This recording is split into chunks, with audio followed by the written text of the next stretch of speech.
Blib, blib, blib, blib.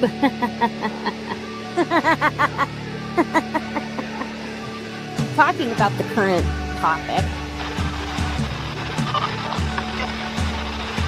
As you can tell by this show, I'm not good at it.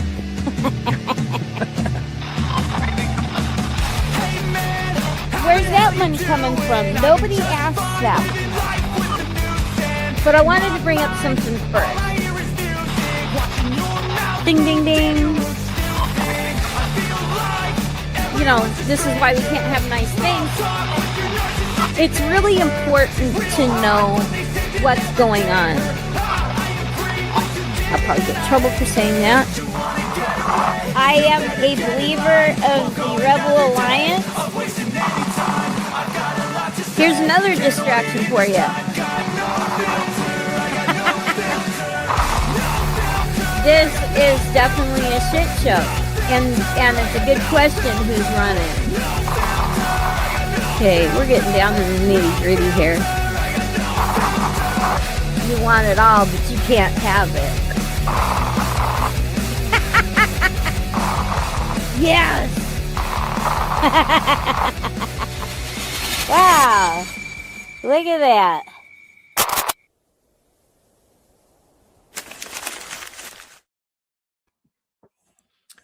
Hello, everybody. Howdy ho! I'm back this week. Yay! You came back to save me. Yeah. I hope you had a lovely time with the family. Yeah, we did. It was a good day. Good Mother's Day for the new mother, and it was fun to see the niece. And yeah, we hung out. Just had some ice cream cake and played with the kid and made her laugh and made her cry and all of that. You know. Now, was Babies this Uncle Spider Dog? Yeah, Uncle Spider Dog. Hey.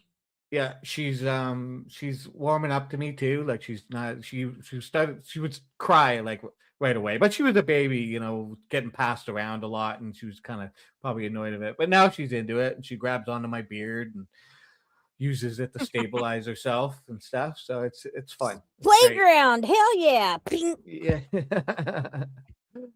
It's my first uncle experience, so yeah, I'm loving it. It's really fun. Nice. Yeah, totally. And Nice. Guess what happened here yesterday? What happened there yesterday? It snowed. The sun was out. It rained. It snowed, and we had a little bit of hail. Ooh. And then and then it was sunny again. So none of it stayed. Springtime in Alberta? Yeah, exactly. Woohoo.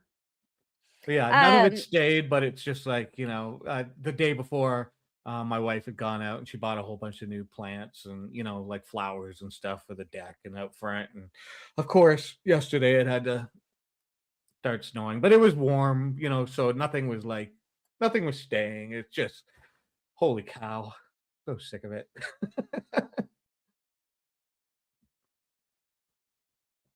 How's Arizona doing?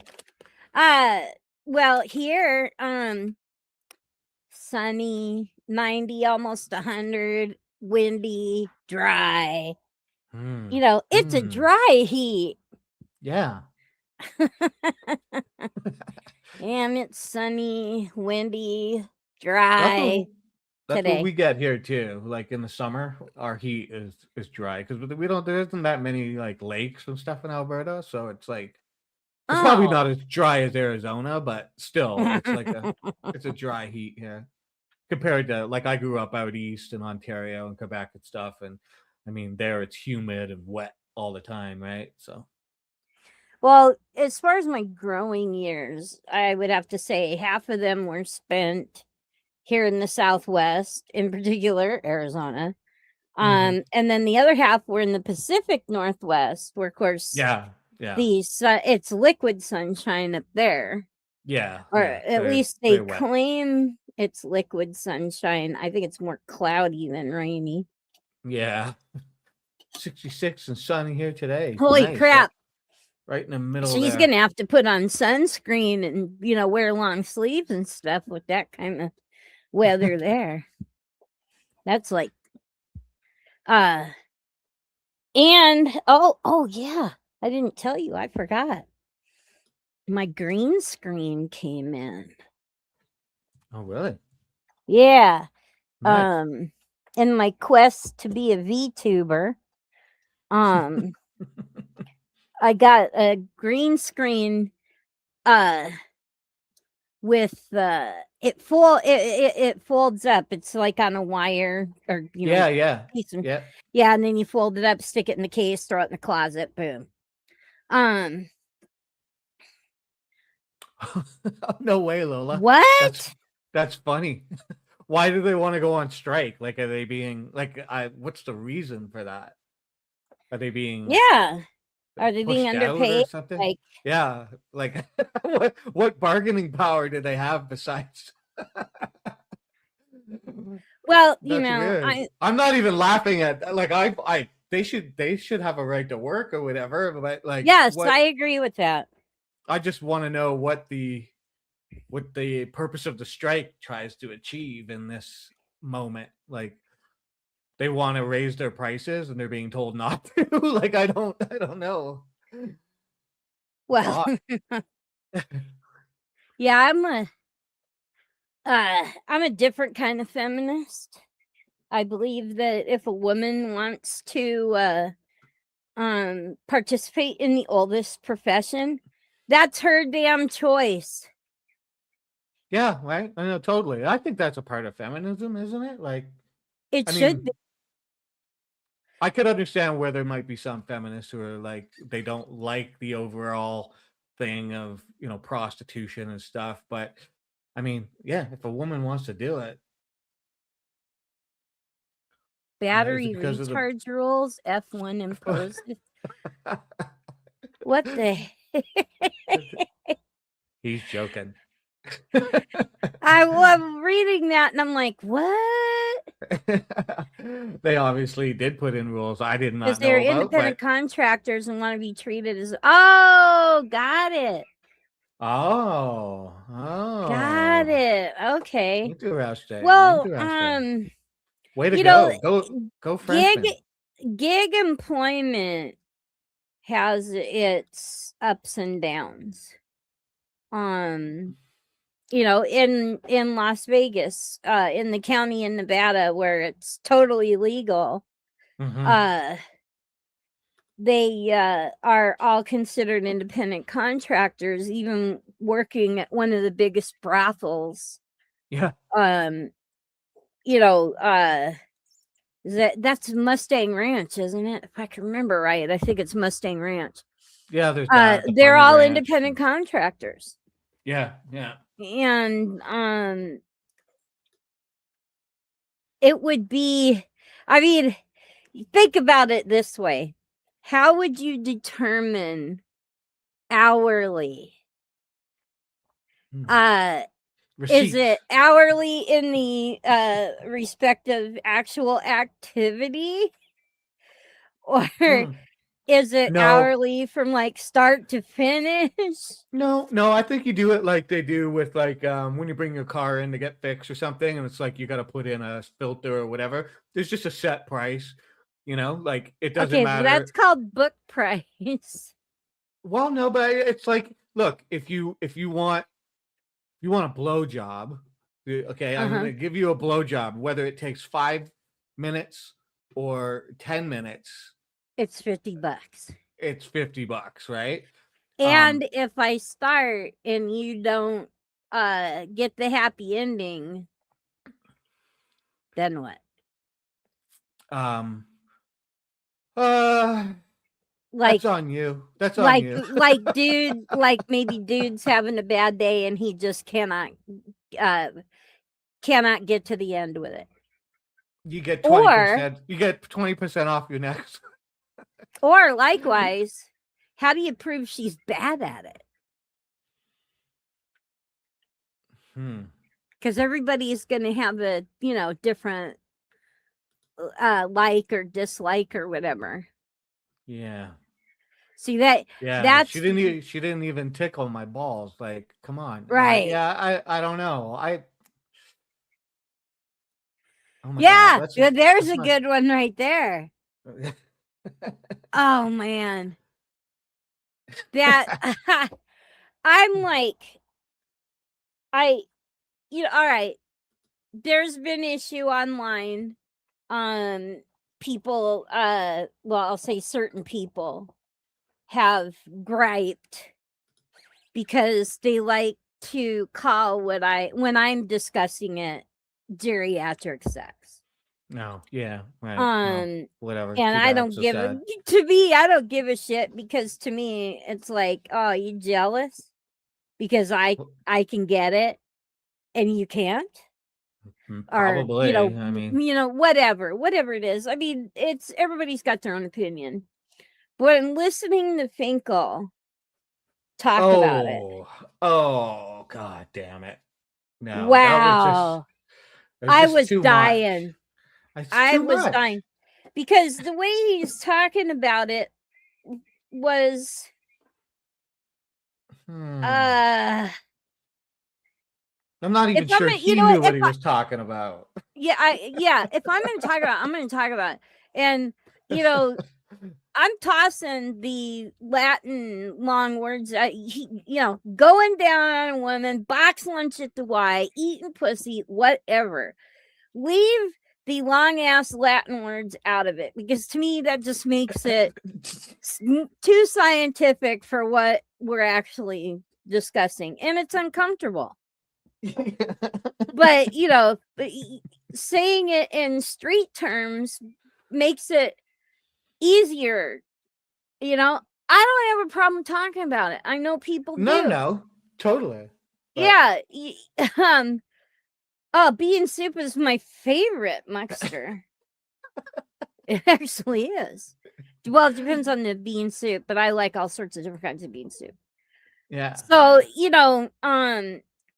yeah, and Todd's sitting there, Todd with his voiceover on there.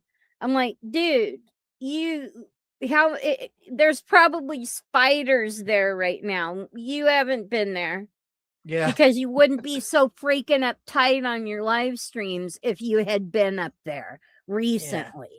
I think I said that on my stream when I was like playing it, that like I don't, maybe I did, I can't remember, but like I don't care if somebody wants to talk about it or whatever. It was just the context of it all. And like, I Yeah, mean, it was like really uncomfortable.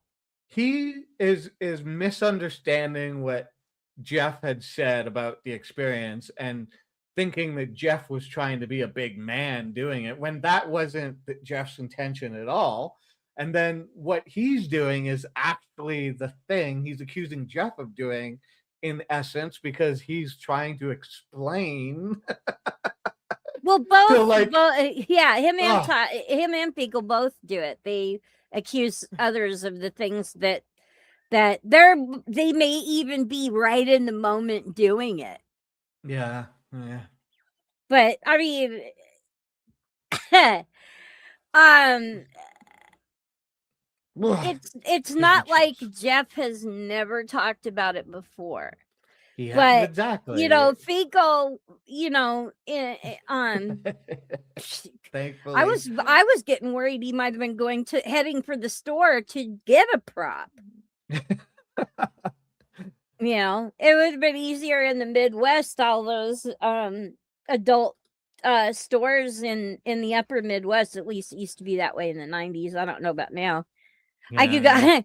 I used to get a kick out of going through the backwoods of Minnesota, and it was like practically every block there's a liquor store and an adult bookstore.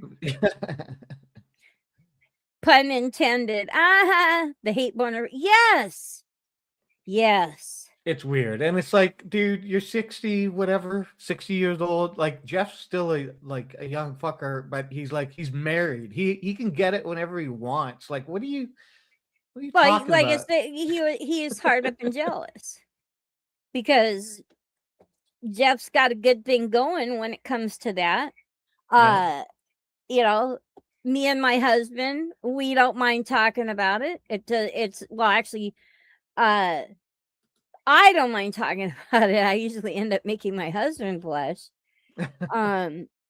But it's it's not something that number one, it shouldn't, you should not be afraid to talk about it. And number two, it shouldn't be that big of a deal.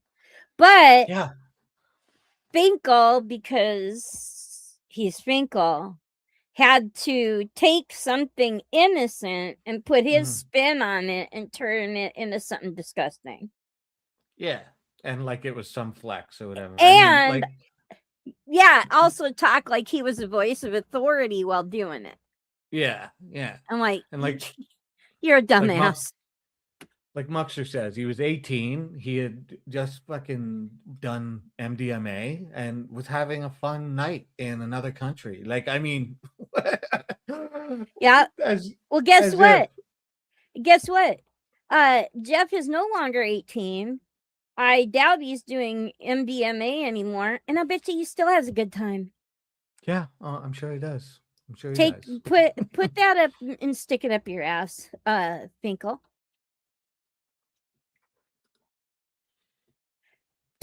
Yeah. Exactly. You know, I have attention deficit so bad that anytime a guy ever wanted to, like, he was gonna show me his sexual prowess, I'm gonna go at it for 2 hours. I'm like, honey, I can't pay attention that long. Get this done. Yeah. You know, if you go longer than say 10-15 minutes, this is not going to be enjoyable for either of us, because that's pushing it for me. And even my poor husband now sometimes. Oh, Spartan, Damn, do tell. Give us the deets. Muxer's firing all kinds of weird shots. He does. Video. Yeah. I don't think he was firing shots at me, but like this video he put out today was just weird. I'm not quite sure what it all means, but I didn't. Well, I can say that Spartan is good with his hands. And I know it. You gotta I have the proof that Spartan is good with his hands. Holy crap, what are we getting into here? Oh my god. Well, first of all, if no one is on the Hill Pirate Discord, too bad for you, because Spartan posts pictures of these delectable meals that he prepares. So he is pretty good in the chefing department. Yes, I have held Spartan's hardwood. Whoa, okay, wow. To Sundays. Here we go. Yes.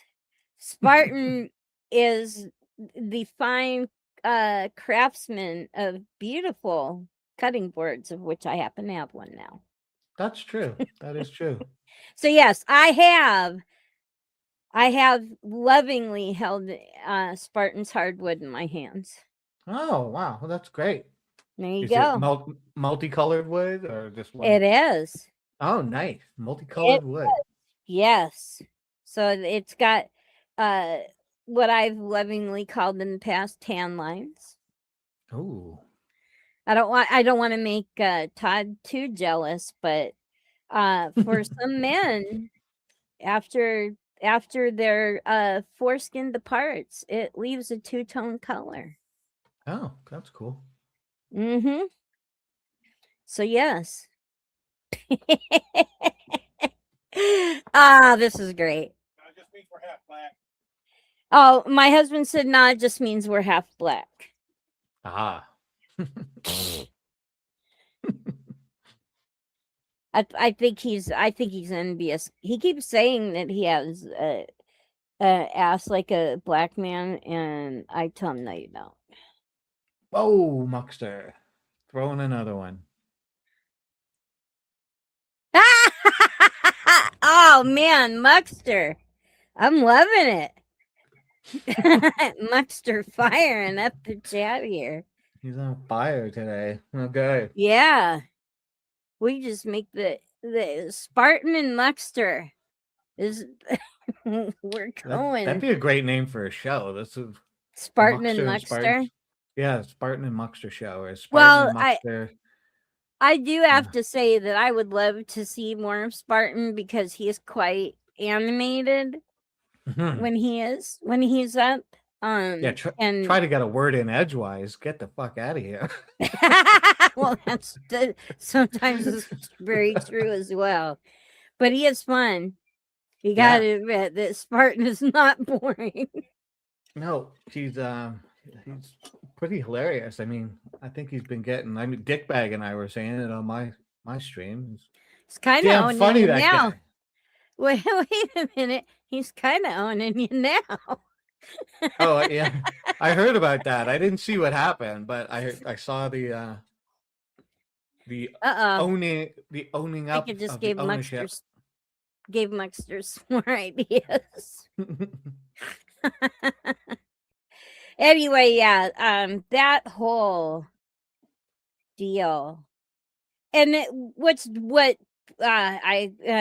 and this is literally what drives me crazy. He's doing it while he's driving. Oh, So I don't know about anyone else, but when I'm talking about stuff like that, I do form a picture in my mind. okay. I won't get graphic here because I don't want YouTube to put the smackdown on me. But yeah, I get mind pictures while we're talking about stuff. And if he is driving totally fine without picturing his head being in between a woman's legs Yeah, or something like that, and not, semi distracted while he's driving, okay. But with the way his sentences were so choppy while he was talking and stuff, he was struggling to me. And yeah, he probably shouldn't be doing it. I mean, he shouldn't be streaming and driving no, anyways, just at his age and like with whatever's going on with him. I Like, don't know the age thing. I don't care if you're 18. yeah, I don't care if you're 20. I don't care if you're 70. I get it. Don't Yeah, do it. Yeah. You're involved in a conversation where you're thinking that deeply, then you're not paying attention to your driving. Don't care. Ranty. Oh, is he on his way to Kentucky now? Yeah, he did a video before he was leaving. I asked him, I left a comment asking him if that was clickbait too. But clickbait. Yeah, because he was yes. He was like asking Hot Mess Summer. I don't know who this woman is. It's somebody that hangs out in their chats or whatever. I have no idea, but I guess she's on the way to Kentucky or near wherever GS lives, Todd lives, and he's basically trying to hook up with her, like saying we should get together, like da da da da da. I don't know. Whoa. You can watch the video. Yeah, so I'm like, oh, is this another clickbait? Are we all supposed to go like, oh, Finkel's trying to get hook up with another woman? Doop doop doop doop. It's like, God, shut up, Finkel. She lives in Louisville. Muxer says.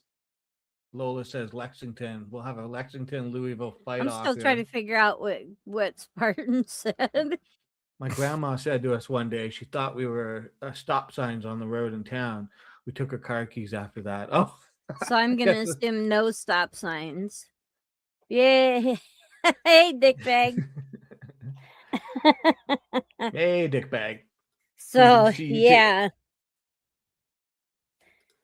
I mean, you know what? I still can't get out of my head, and it was the thought was coming in my mind is that damn video that Dickbag made about Todd and the fucking cream, and then here's Twinkle Toes Fuckle talking about cunningness, and I putting those two together, I was dying. I'm like, oh, because there's something so morbid about that cream video. Oh, she has a husband, so okay, he's not trying to. Oh, so he can keep her calm. Okay. Just the less dangerous member of the couple. Okay, that's odd. Wait a minute. Okay, hold on. Oh, sorry. She Okay, there couldn't was see. there were lots of stop signs. She couldn't see them, so she said there was no stop signs. Or She thought there were stop signs on a road in town. They took her car keys, but she couldn't see shit. All right. that's I get it. So she's saying like I thought there were stop signs, and there is stop signs. Yeah, and so they took her keys away because there is stop signs. So it's like, hey, there is stop signs. So there's 7 of them. That was hard to figure out. Not really, but Okay, you can't figure it I'm out. like, no. It's totally going over my head, which Well, at 5 I foot is think not she's like, hard. I think she's old, and she was like, she remembered there being stop signs, but she's like, she's saying, I thought there were stop signs, and there are stop signs. So they were like, Oh, okay. there. Like she was doubting the stuff. Yeah, All right. exactly. Okay, now I'm okay. It's of course it's the interwebs, so there's no tonal inflection or anything like that for me to go by, and that one was just a struggle. Yeah. She runs a charity. Oh, the I see. dangerous one. That one. Yeah. Yes. Give him something destructive to do.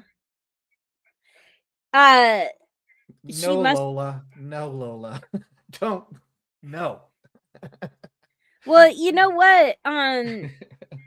Since there's no Chris now for them to go after, and he's probably bored of talking about Candace Owens. That's why he's going after Jeff now.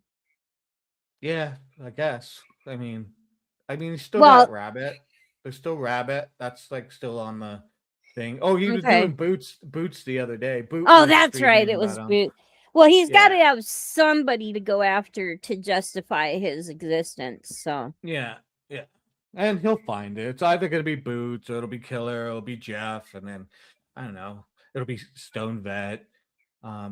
I'm ignorable. It seems like God forbid these should go after something that actually matters. yeah, seriously, the truth. Speaking Right? of actually matters, What does did you actually want to matter? talk about China? Yeah, I'll talk about China. First, I'll just point out this. This was this is a little bit of a gloat kind of thing. Just Oh, please gloat away. nobody really cares, but hey, look at that. Canada ranks as the world's most attractive market for infrastructure investment, overtaking the US and Germany. Booyah, bitches. What's Color me happening? surprised. Yeah, I know, right? It's kind of cool. I mean, we're the fastest growing economy in the G7 right now, the lowest inflation. Hooray for us, I guess. I don't know. I just think it's about fucking time.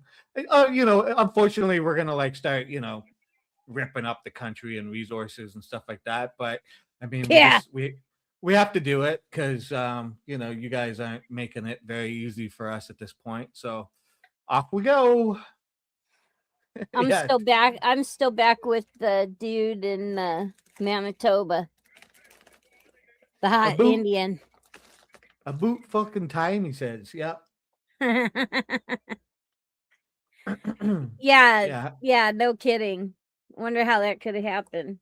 Yeah. You How know, did that happen? I think it's called They're Not Flaming Douchebags.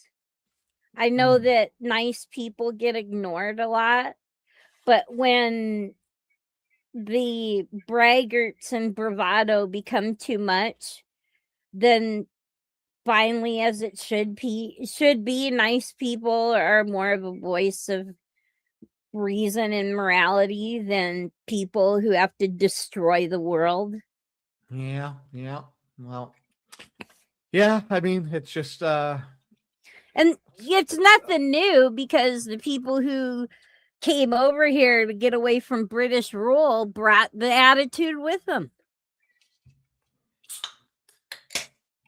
Yeah, I mean, we could get into. I not like you guys need a history lesson. I mean, but obviously, but it's uh, the United States. You guys have such a turbulent beginning and like a violent beginning, and your um that sort of like what's mine is mine kind of mentality. It's like you You can mean what's see yours is how it's mine? yeah, that too. It just you can see how we got to where we are today. Now it's And what I want of yours is mine. yeah, and I hate it. Like I always have to sort of um put a disclaimer on this. I'm not shitting on all Americans. It's not the American people per se that I'm bitching about. But Oh, you you can't. get the point. I know, but you get my point. There are lots of great Americans, and there are a lot of shitty Americans. There's lots of great Canadians. There's lots of shitty Canadians. But yeah, it's time for. I feel like there's a new order Somebody else's starting. turn.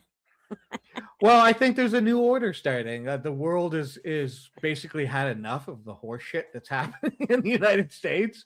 This like making everything hard to do. It doesn't have to be this hard, and so countries are just going, okay. And it's like for the longest time, the United States has been in the middle of everybody going like, don't go to China, don't go to China, and now everybody's starting to go to China, and it's like, what do you expect?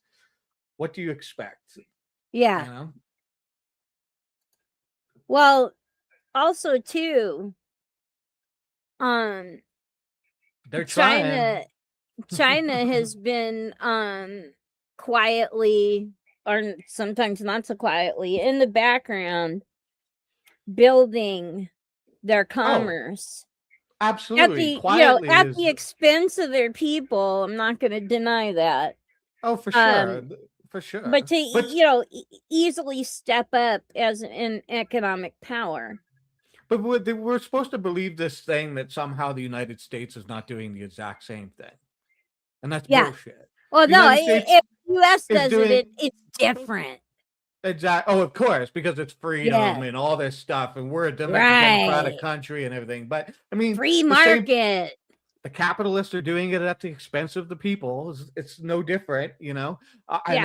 It's not about like, oh, who's good or like or better or worse.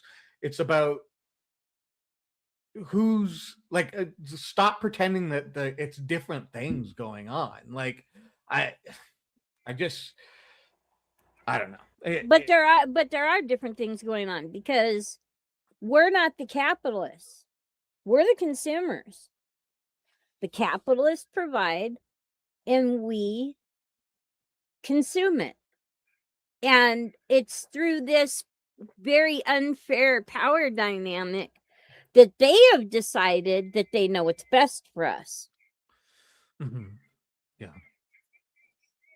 You know, that's why Well, they are building up their resources in foreign nations so that when they don't care if this goes to hell because they've already made their money.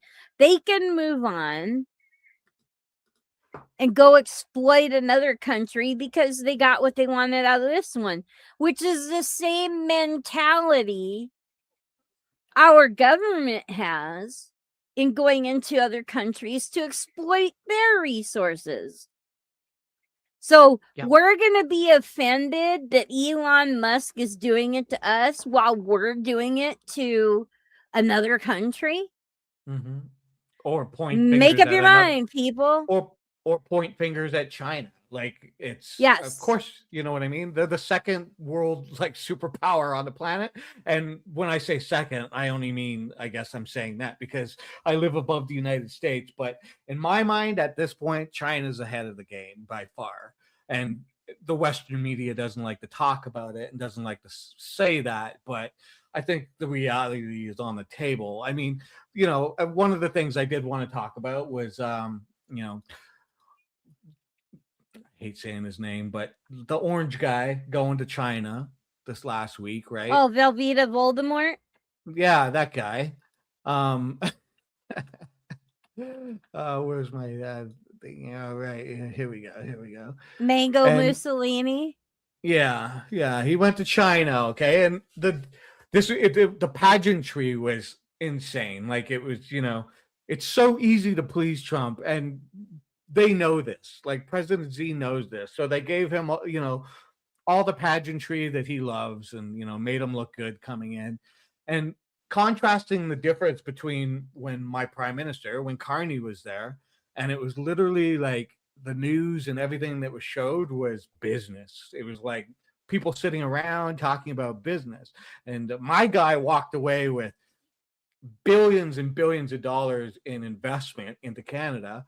And what does Trump walk away with? Well, nobody could really say. He claims some airplanes and soya beans. Okay, well they were already buying soya beans and blah blah blah. As for Yeah. planes, there's no deal signed yet or anything like that. And the underlining thing that the Wait a Western minute. media does. What planes? Are you talking about, like passenger aircraft?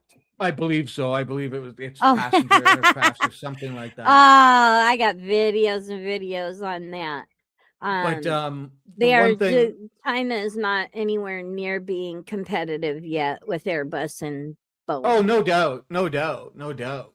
But one of the things the West doesn't want to talk about, the U.S. media and stuff, is that China's Trump's main reason for going to China is to fluff President Z and thank him for backing U.S. debt, because he just blew up. Like with the war in Iran, he just added whatever another $28 billion, and like there's more coming.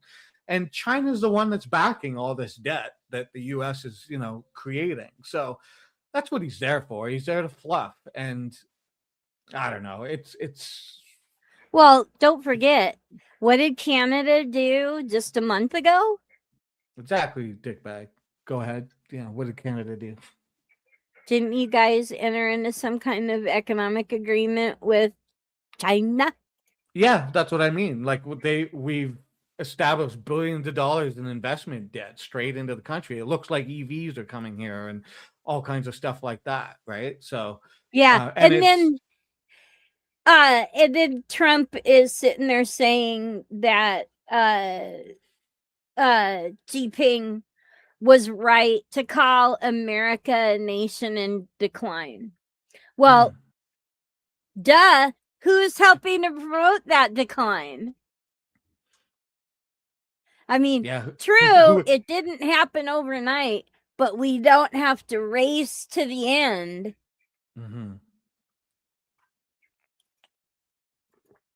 I mean, nobody was having a problem. Like there was no trade problems with the United States until this guy came around. I'm not saying things were perfect, and there was better deals to be made and the whole thing, but we're literally in like this weird limbo right now. He wants Kuzma, the NAFTA thing that he created. He wants it to expire in July. That's why negotiations are constantly stalled right now. Mm-hmm. And because if it expires, he thinks he's going to be able to build a new deal. He's the one that built Kuzma. It was all signed during his first administration, and now he wants it to expire and he wants to start over. And he thinks Canada is going to bend to a whole bunch of different things on lumber and dairy and stuff, and it's not going to happen. So, yeah. It's gonna be a shit show for sure. Also, too, I don't know what Trump thinks he accomplished when Jinping told them, you better handle talks about Taiwan right, or we're gonna have a problem. Yeah, total spineless. Yeah. So I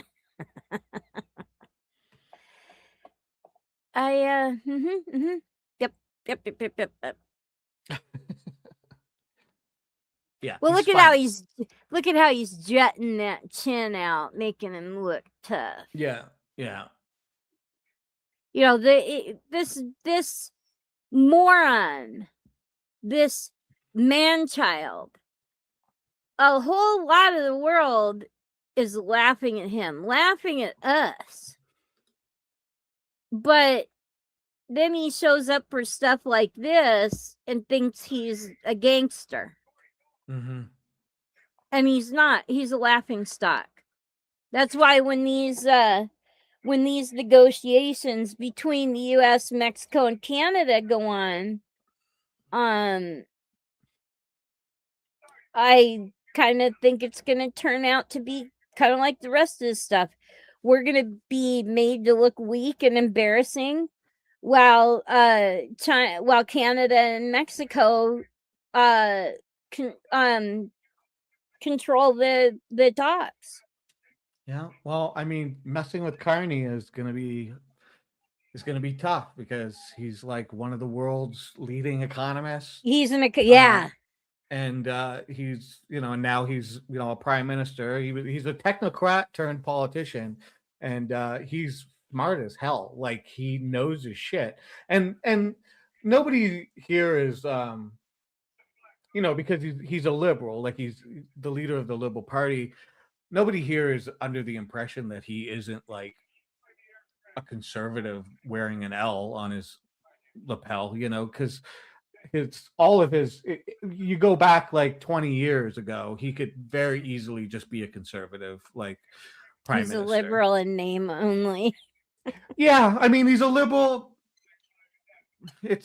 Canadian politics is different than American politics, and some people say like Carney's like not going to do anything for the working class, and like you got to remember that the Liberals have never been like pro-union. Like we have a party here called the NDP, the New Democratic Party. They're the party that's like for workers' rights and stuff like that. Liberals and conservatives, the Liberal Party and the Conservative Party in Canada have never been like huge like pro-union parties. The Liberals are a little bit more because they have to take that sort of left stance, but they're like the Democrats, but in the Canadian way, in the sense of they're like conservative light. I was gonna say, are they well, I guess with us having been the pseudo superpower for all this time, other countries' politics are kind of modeled after ours when they don't need to be. Yeah, what if we called America's buff? Exactly. And that's all. For a long time, I want to say even back in the 80s, I was saying this country was arrogant. And I got, at the time I was living in a bedroom community of Seattle that was quite conservative. And I got tore to shreds for saying it. But such was my politics at the time and still is. I have never, ever been pro-corporate in the way that people find socially acceptable. I've always been about the worker.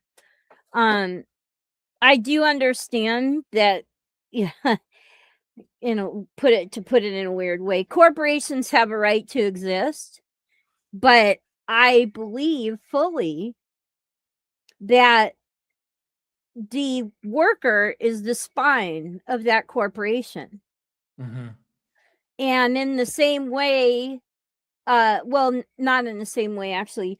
If there were no corporations, workers would still have jobs because it'd be back in the old days.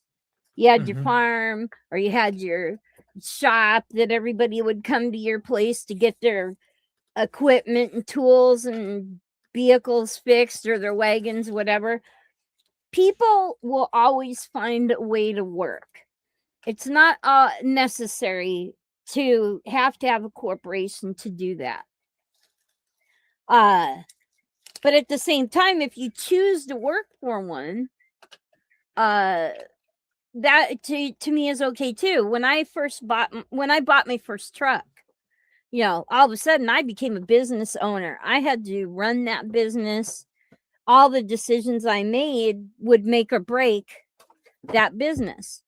And after doing it for a year and a half, and when the price of diesel went up, I realized that for myself, and especially since I was new at the game, I wasn't going to be able to absorb the price of diesel going any higher. So I got out.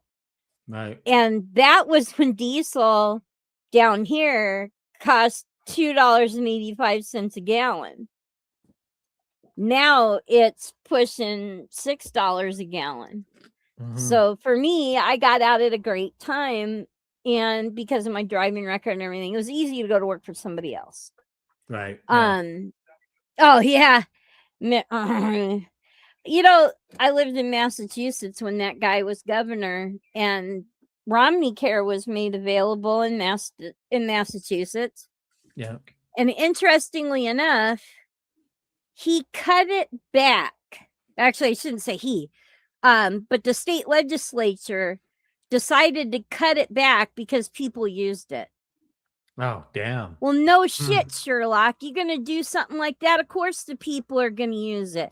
The people need care. They need access to care. That's exactly that's exactly what it was modeled after. Yeah. And it was a cheap shot to make it more palatable to the Republicans. But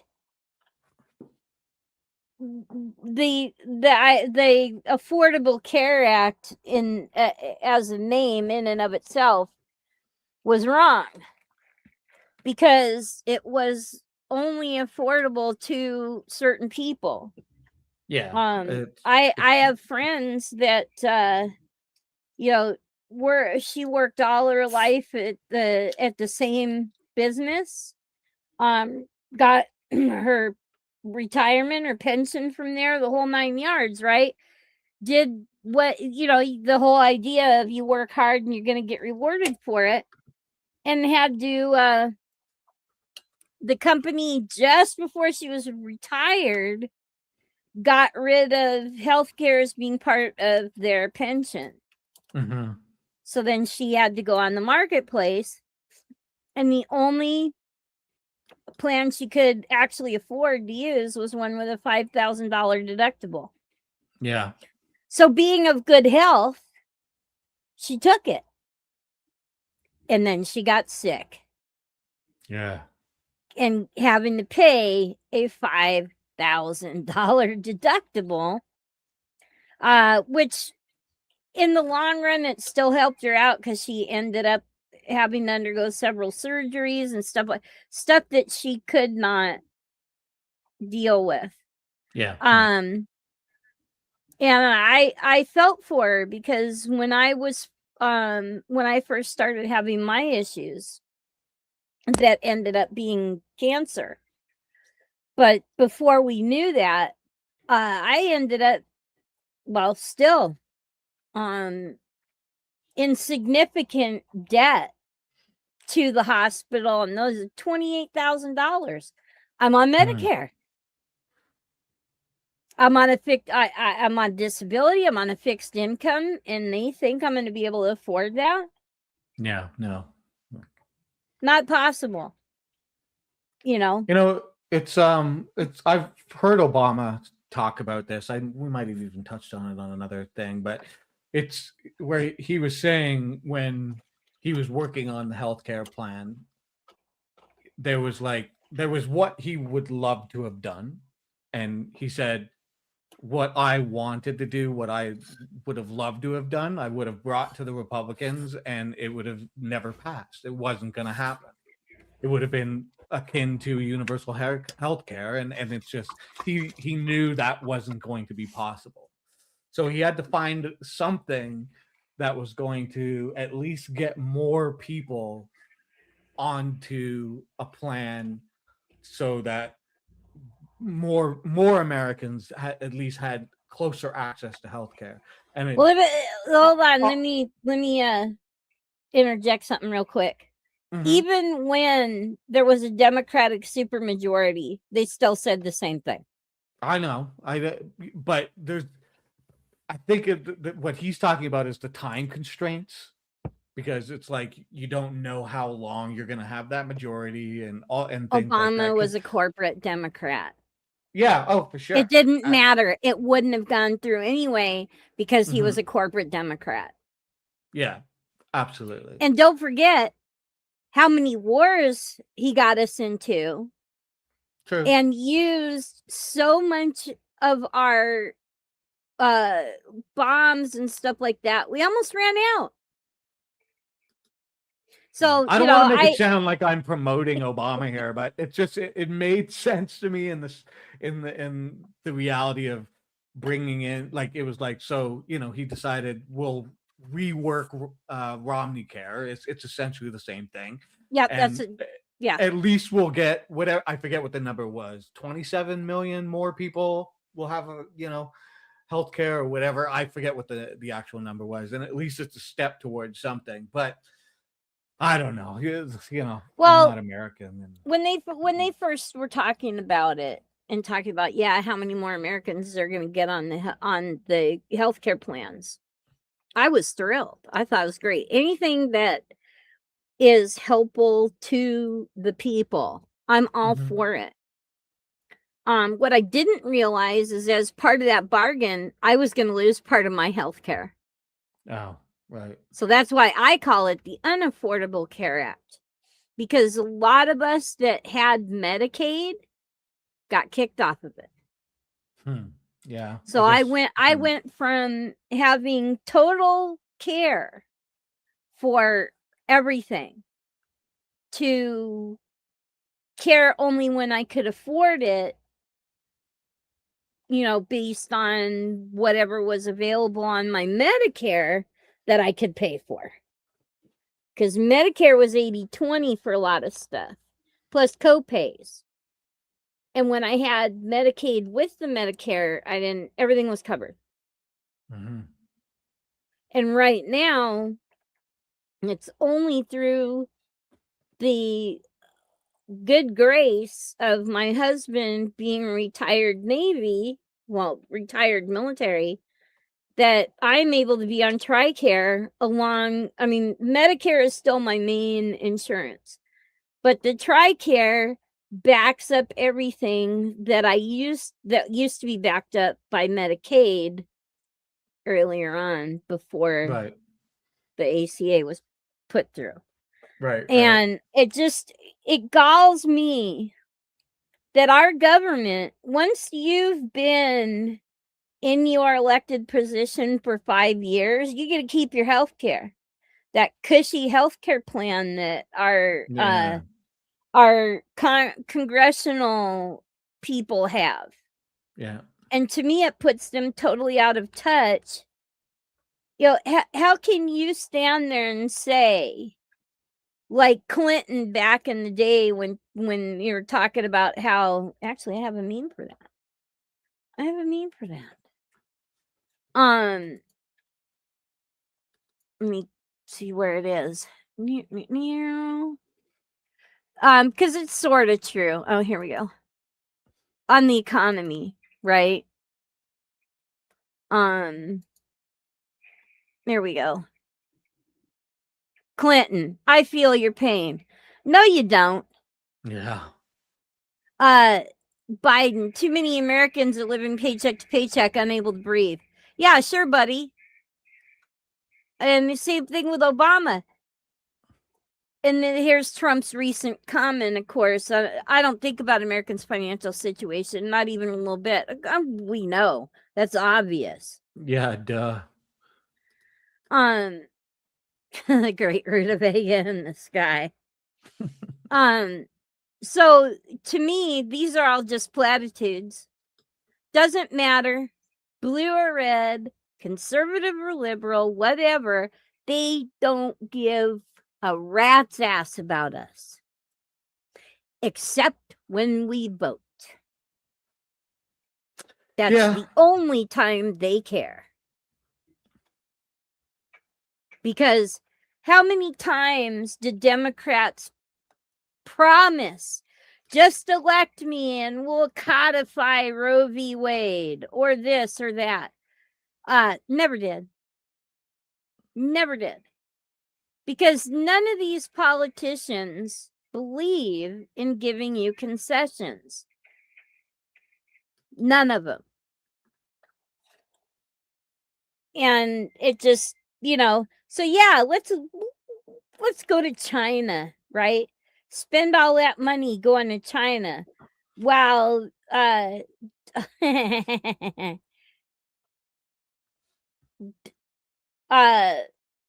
Clarity Act.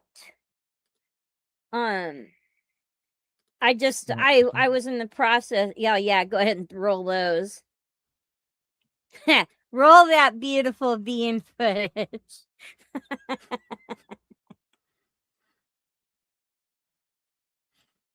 Yep. I probably should have covered up that upper corner part, but well, there it is. Oh, man. That's harsh. This one I got a kick out of.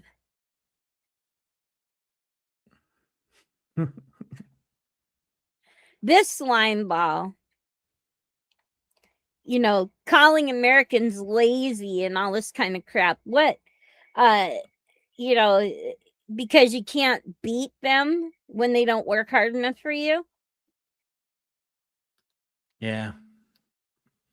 He's got South African style thinking in his head, I guess. I don't know. The guy's just a douchebag. Well, and that's why we're so up other countries' ass that we're only against apartheid when we can't make money off of it. Mm-hmm. If we can make money off it, well, okay, then it's all right. Let's do it. And here recently on a let's do it sort of thing. I live out in the middle of nowhere, Arizona. I live in an incredibly conservative county. There are a few liberals and progressives out here. I'm definitely not a liberal. But the thing is, and it's just like back in the 70s, during a lot of turmoil in Chicago, several groups that traditionally were against each other realized in order to get some improvements for the citizens of Chicago done, they were going to have to group together. And they did. Now, these are groups that would traditionally hate each other. White supremacy groups, the Black Panthers, a Hispanic gang, I believe it was a Puerto Rican gang. They got together and decided on this one issue. We need to stand together because we want the same stuff out of this one issue. And they won. Wild, yeah. Yeah, recently I brought up a similar opinion in Discord with another activism group. And one of their members basically told me to go pound sand because they're not gonna grow up with haters. I hate the haters kind of person. And I'm like, great. What a way to lose. Because unfortunately, that lovely flag that New Hampshire likes to fly and the old days of united we stand, divided we fall, nobody gives a shit about the importance of that. Unfortunately, it is distasteful, but we have to do it if we are going to take our nation back from the oligarchs and capitalists that are screwing us every day now. And most recently, I had been trying to I figured, well, I'll start out with the progressives because those are the people I can relate to the most. I'm trying to gathered together progressives. Not a peep. No one's answering. No one's saying anything. I'm like, I can't be. I know I'm not. Oh gosh, somebody explain to me the Potato Man thing. I seen it coming up. I am so out of touch with everything. Oh, quickly, Potato Yeah. Man is because Finkel said he was having. He implied that he was having an affair with that old high school friend or whatever who was married, so he was committing adultery essentially. She's married to a guy that has TBI, and it was. I'm not sure who exactly implied. The idea was that her husband is kind of a vegetable of some sort, and she is, taking care of him, but lonely, and so she's hooking up with Finkel.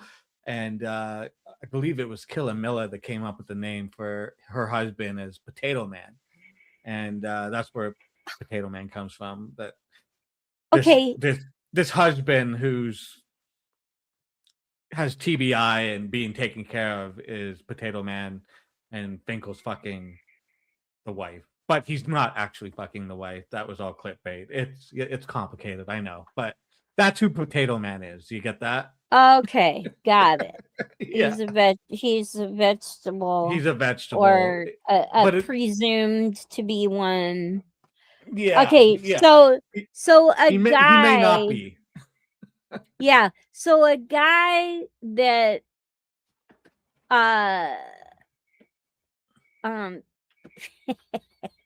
presents himself as having an affair, whether or not it's fake, but that's what you're saying, is he kind of alluded that he was he's having an affair?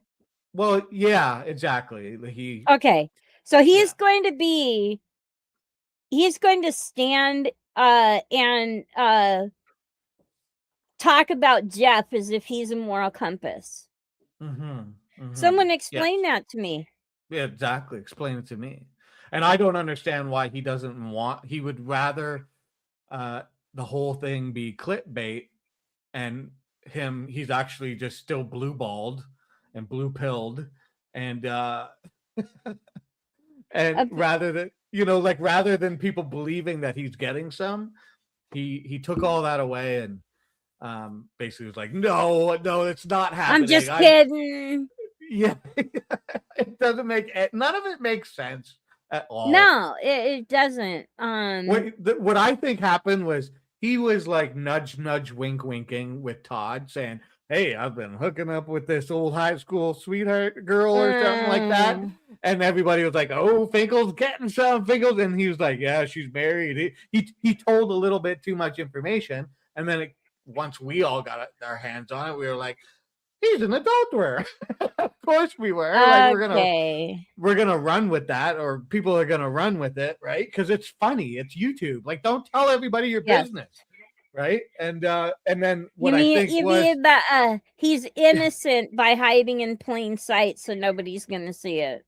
Yeah, and the fact is it was probably all BS anyways. Like he was just hanging out. They were probably going for coffee and like talking about old times and stuff. There was nothing really going on. And I don't know, he got embarrassed, and then he just decided it was all this big clickbait, that he was tricking Jeff or somebody into running with the story. And he's not Casanova. He's just another 60-year-old loser on YouTube. Like, I don't know. None of it makes any sense. What did Lola say here? And also, Todd is a liar because Todd said, "I've talked to you about this," but now Todd was like in on the clickbait. Yeah, I see this stress on the clickbait. Yeah, snowballs. Yeah, exactly. It's supposed to be clickbait, I thought. Okay, yeah. No wonder I don't watch these guys. Seriously, you're because lucky. I'm still trying to hang on to the 2 brain cells I've got left. Well, hey, Cathal, funny you bring up 2 years ago. I also remember 2 years ago when Finkel was extremely adamant about not paying any money through YouTube. Yeah. Yeah, didn't he have Cash App or Yeah. what's that other damn thing that used to be attached with eBay? I don't know, Venmo or something. PayPal. Okay. PayPal, stuff like PayPal, that. right? Yeah. Yeah, and he would get angry while he was talking about it, and I clearly remember that.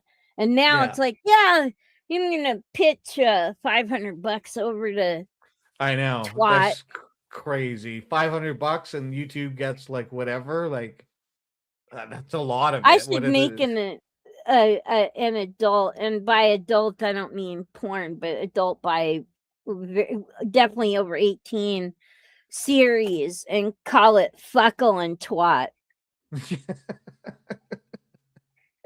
I watch it.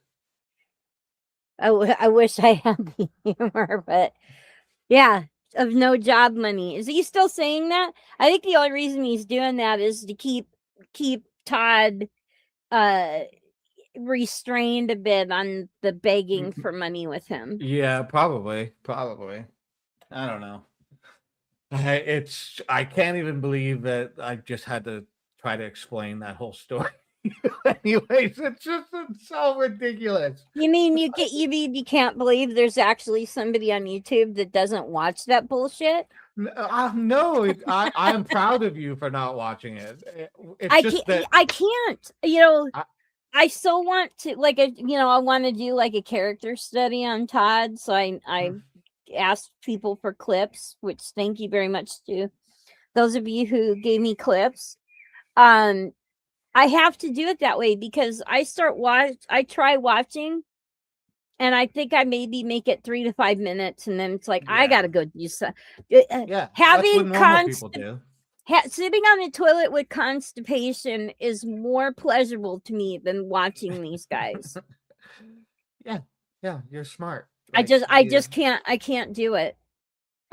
So yeah, you know what? Just watching it on Jeff, or even more now, Spider Dog, because it's like, hey, look at this, or something like that.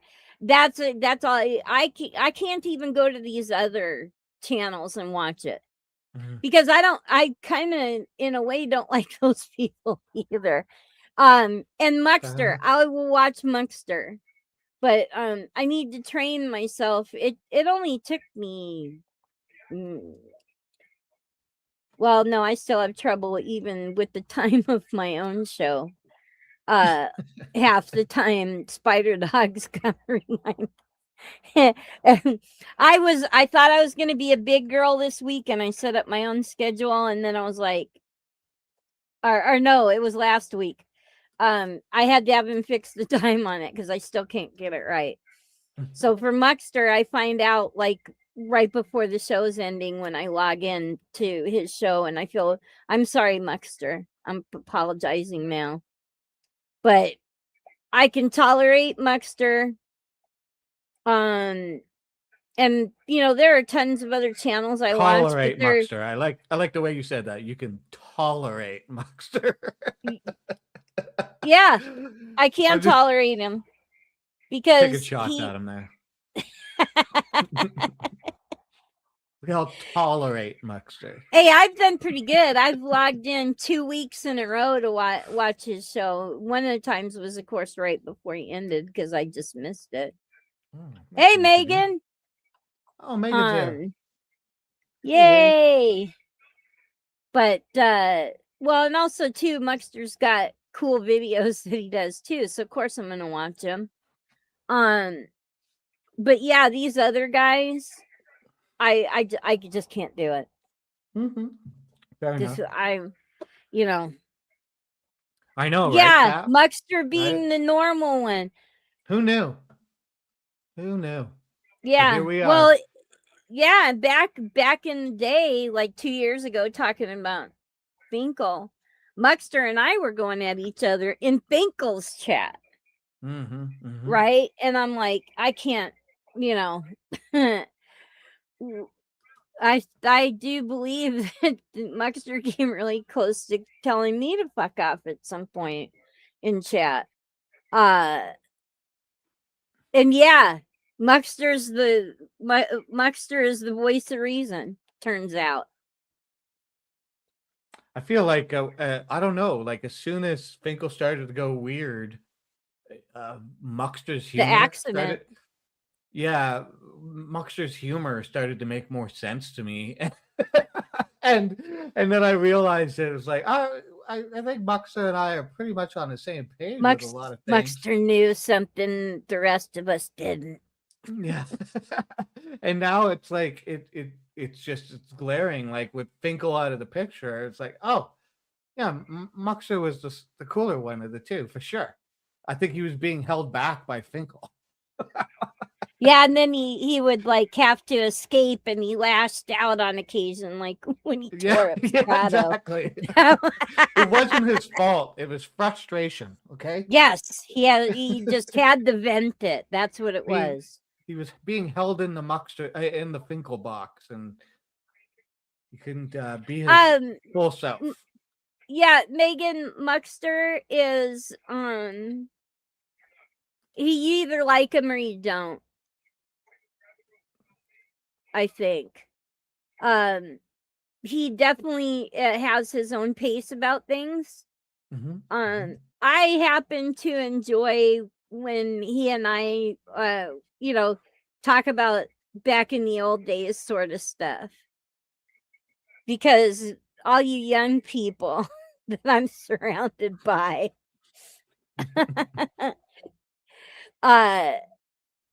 you know, I don't often get some of the terminology and stuff. Same as back in the day when my parents didn't know what I was talking about. I just take it less personally than my parents did. Ha! If you're 93, then I'm 100 something, youngster.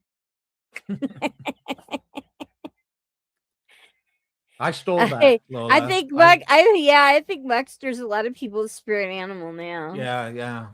We're all kind of like Hey, there. Megan, you're younger than me, don't forget. Yeah. um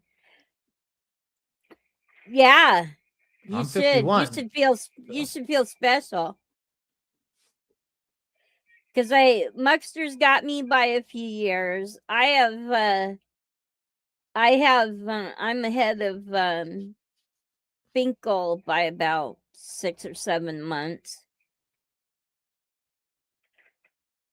Where Van everyone Muckster went though. What? Calf, are you talking into your phone and having your phone do you? No, what she's saying, like she's curious where he went because he used to do that. He used to be like that, but I think I don't know. Did he really ban people a lot? I know he like timed people out and yelled at them, but I think he was Yeah, I kind don't. of being Finkel's enforcer kind of thing. I don't know. Well, not everybody's on the same wavelength. Like, I don't mind uh promoting other people's channels. I don't care. Mm-hmm. I know that I'm realistic in the fact that my channel is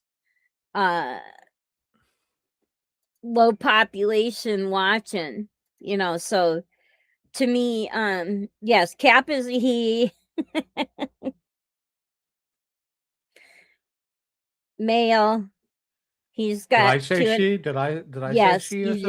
did. Oh, did I? Sorry. I Yeah. I apologize. I apologize. I don't know where my brain was.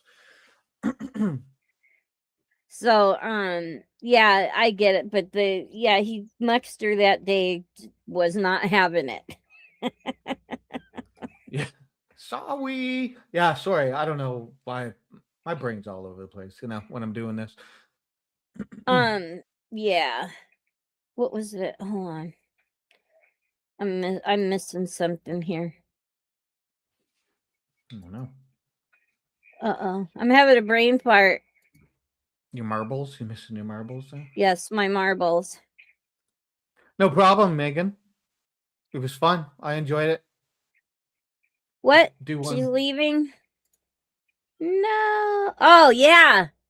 I I knew, you know, and Megan has been picked on before for it. When she gets going, she She is gets hard to going. stop. Yeah, she gets going. And I knew once you brought her up, she was in her zone. Well, She was in you her know, happy place. I wanted people to be passionate up there and about it. I mean, it was a geek stream, so it's like, I mean, it was nice to just have somebody who's. I mean, I think everybody was into it, but she was very Yeah, passionate, and I like that. I love the geek stuff. I love the geek world and the whole thing. So yeah, I was in. No problems on my end. If yeah. somebody else didn't like it, they can go Pound chill, sand. pound sand. I couldn't think of what I was going to say there. Well, I'm used to her enthusiasm because I've seen her on Harley Dads and stuff like that. She like when she was going to the oh crap. The what was that? I guess the Broadway version of Back to the Back to the Future, Future. right? Yeah. And holy cow, I thought she was gonna like explode like a rocket off of her chair talking about it. And yeah, the musical, thank you. Um and so that's where I got broken, and then of course talking about the Seahawks Mm. and other things. So I think Megan secretly wants to be have a a dual citizenship with Seattle. Oh yeah. So there is that, because I hear her very obviously Australian accent, but I see a number 12 behind her, and I'm like, I have to know. And that was my introduction to Megan. And she has the 12 in her name right here in the chat. That's true. I have an American accent to you. It works both ways. Yes, Lola's. Absolutely. That's not raised. Oh, and that brings up the top one of the things I wanted to talk about. And that is this. Speaking of Tennessee, racism, yeah, Tennessee GOP removes every House Democrat and every black member from committee assignments. This comes after the state gerrymandered its only majority black congressional district out of existence. now Yay! I want to throw some context on this. What had occurred was a quiet protest. The House Democrats locked arms in protest to the gerrymandering that they were talking about. Mm-hmm. And they were accused. I'm just using words from news from the interwebs because I was not there. They were accused of being disruptive. And so the speaker sent letters. I can't remember the Cameron Sexton. He's the Speaker of the Tennessee House of Representatives. Mm-hmm. Sent letters to the members of the Tennessee House Democratic Caucus, pointing out the disruptions during a special session on congressional redistricting. So basically, they were punished for they were accused of disrupting the democratic and legislative processes and creating disorder on the House floor. And the actions cited were interlocking arms in the well of the House, blocking aisles on the House floor, encouraging disruptions from protesters and attendees in the gallery, using prohibited props and noisemakers, and flagrant disregard for house rules. Now, like I said, I didn't watch any of this. I wasn't there. That's on the other side of the country from me. Yeah.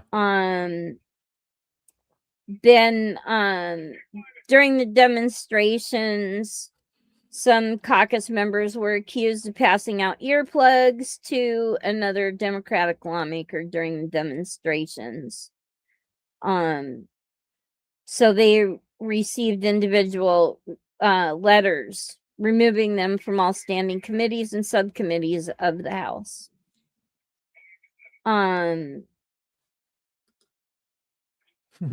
The only one who kind of got a pass was House Democratic leader Karen Camper.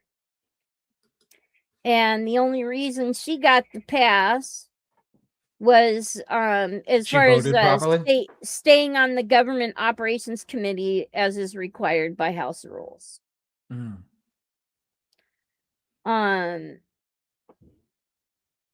So basically now Camper has accused the Republicans of they can do whatever they want, and they've proven time and time again they have little regard for precedent. Yeah. So in doing that, they removed every Black elected official from the state legislature, from the committees that they were on. Joyfully, I'm sure. Yeah. I look back on but why the Black members? Because they were all Democrats. Yeah. Actually, I think there's one Black member that is a Republican, obviously not removed. But all of them, a good amount of them were Black. And of course, at the time, or used to represent that congressional district. This is getting really ugly. Yeah. And I get that there are times, it's even happened to my husband, where white people have been discriminated against based on rules that protect people of the minority. I happen to be one of those people of the minority. If it wasn't for things like affirmative action, there were jobs I would never have gotten because I was a woman. It's an ugly thing that we have to face when you're not judged by, or a stereotype is placed on you because of your sex or your color or this or that. And most recently here, the whole thing with the DEI. The stereotypical conservative is turning around, and if it's a person of color or a woman, oh, they're a DEI hire. Yeah, it's like assumed automatic, right? Charlie Kirk was a big one for that. If there was a woman or a Black person pilot, he would question whether he wanted to fly on that plane or not. Dude, you're a dumbass. Well, you're not a dumbass anymore, but nope. It's sad, and what really makes me sad on top of that is these type of people blame the people who are being victimized by this kind of behavior, not the ones causing it. They're not going after the ones causing it. They're trying to punish the victims. Irish empires, yeah. Oh, I was about. What about that friendly rivalry you have with Scotland? I have to bring that up. Either that or northern and southern for people that can look at it as a yeah, not the troubles. I mean, things in Europe are just so different.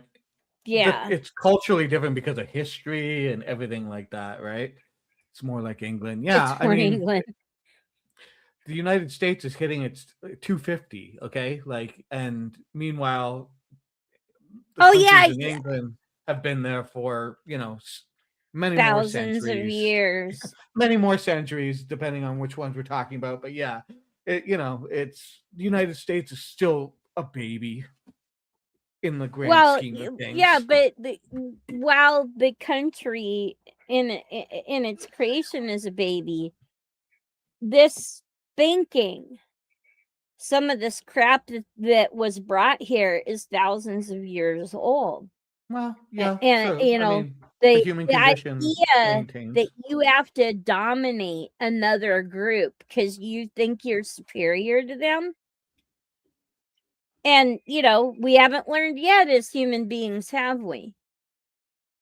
And if you put in place rules to try and, when a certain time. Well, it was in the context of how he put it. That's what's wrong with it.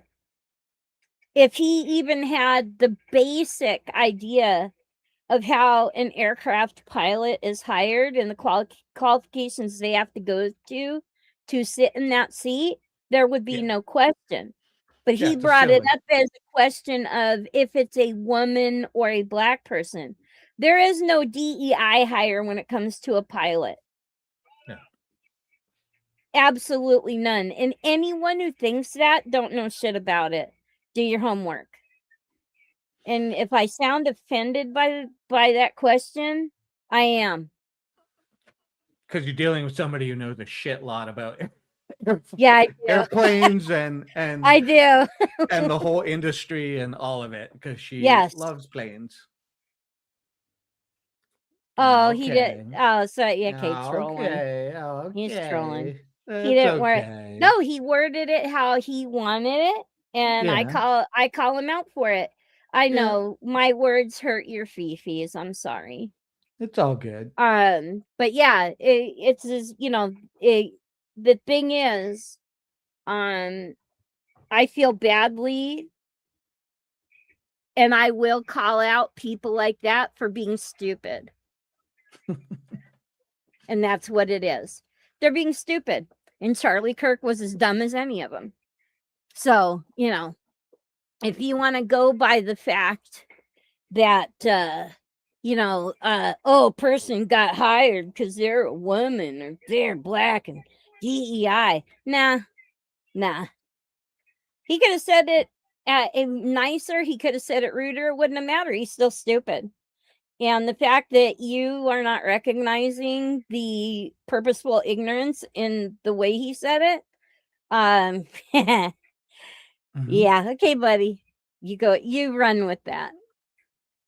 And that's the same thing with anyone else. If you are going to automatically look at color or sex and not their qualifications, if you're looking at color and sex first, then you're stupid.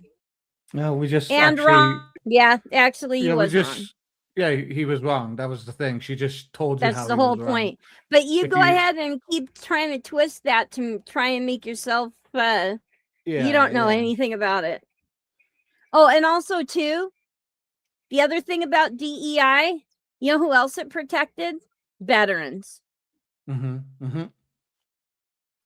Yeah, veterans.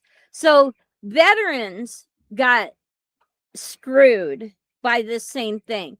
Now, if it was a veteran pilot he wasn't questioning that. Only if they were a woman or black. So, Durr. It's been proven. well, It's it's been also been proven, proven that durr. white people in their jobs didn't have the qualifications either. What's your point? This is simpleton thinking. He's It's, yeah, I know, because he's only yeah. making a point out of it because Charlie Kirk only questioned if they were a woman or black. Mhm. Okay, Charlie Kirk didn't question it as a general rule. Yeah, well, the majority of people like you are pathetic as well. Does that make you? I mean, come on, Snowflake, you're gonna have to up your game here.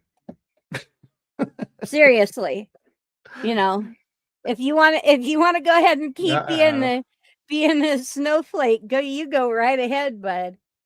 But I am definitely I don't know if you want to I definitely know a mess lot with. of veterans too. Yeah, I don't know if you want to mess with Double M's right now. I No, think you she's. don't.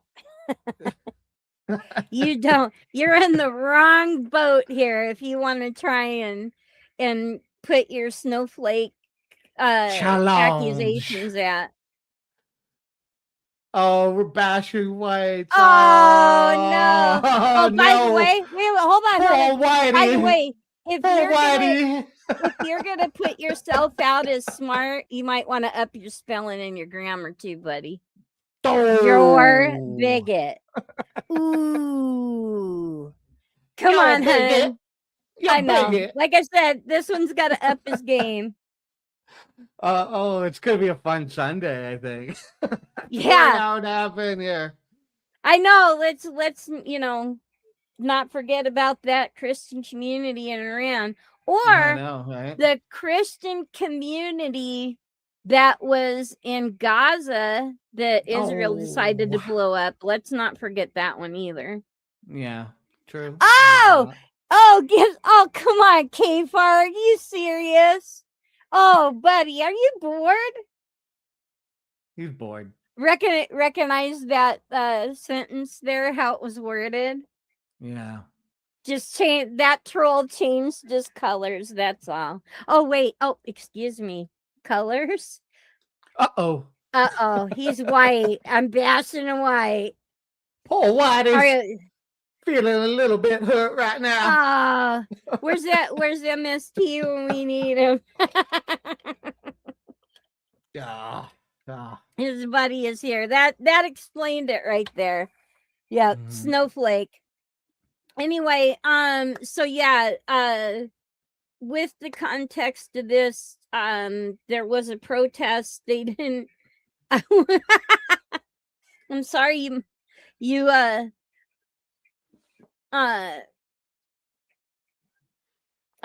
up, Muxter. I didn't mean to wake you up, darling.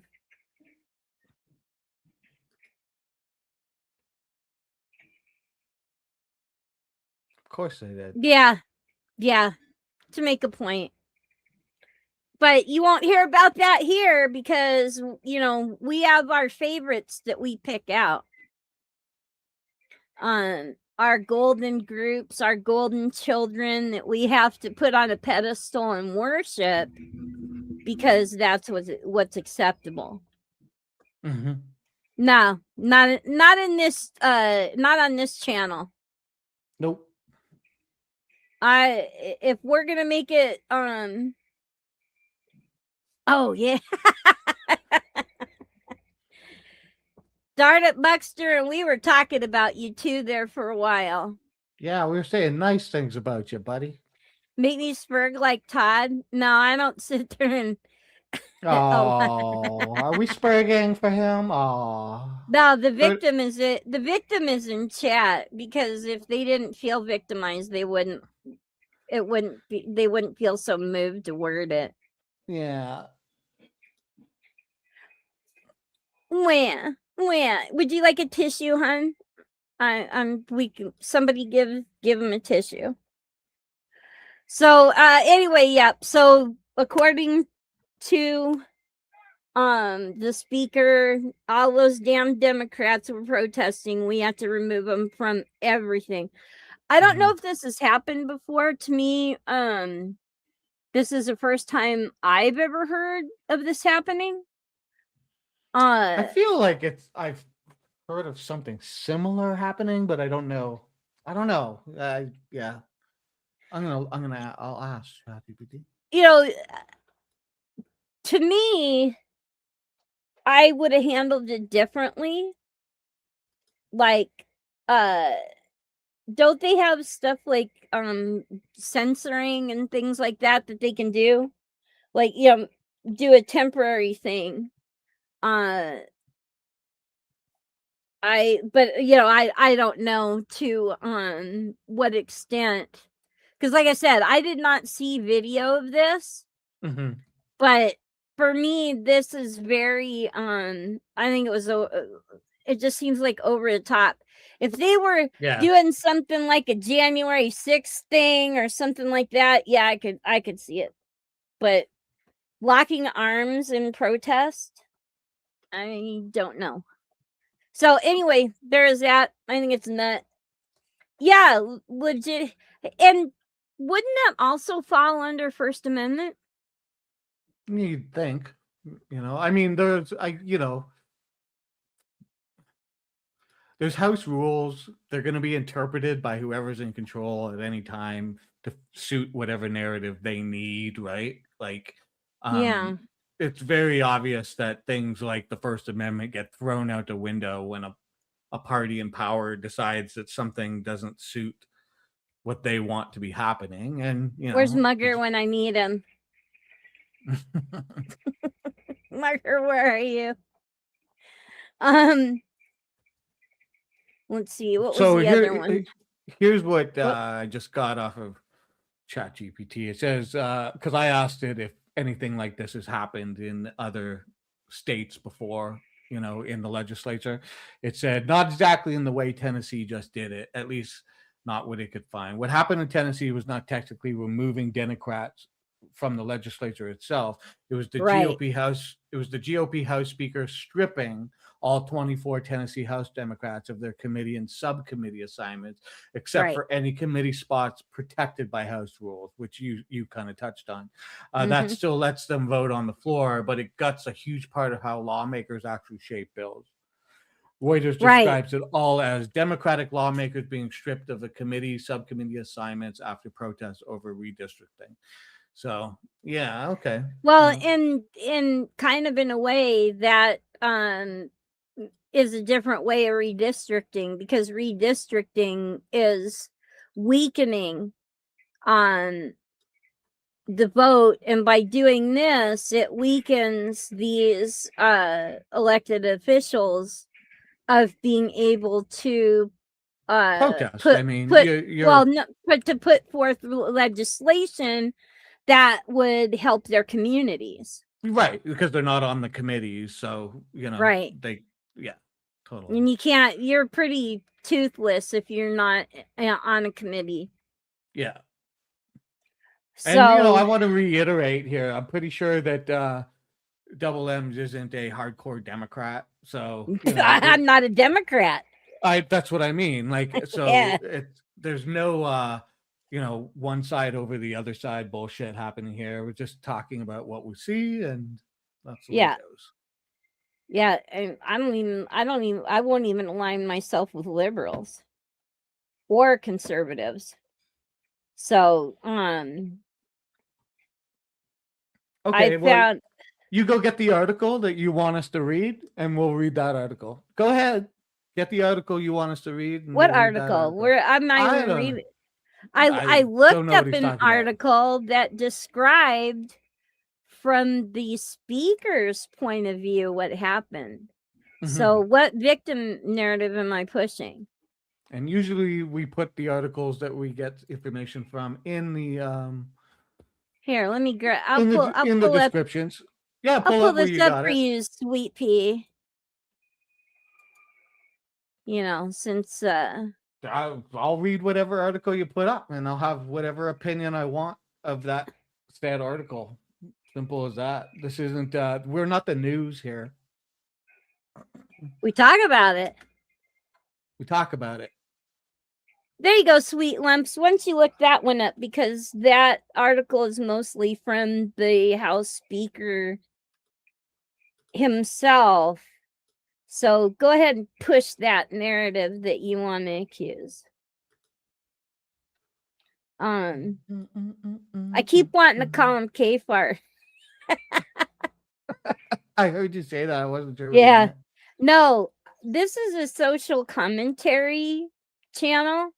So what we're engaging in is social commentary, and somebody's feces is hurt because we're not socially commentating in the way that they That they approve want. of. Yeah. So they can exactly. go back to their own channel and do it the way they want to, but we're doing Yeah, do things whatever here they the way want. we want to. Yeah, exactly. So, yeah, they're crying in the. There we go.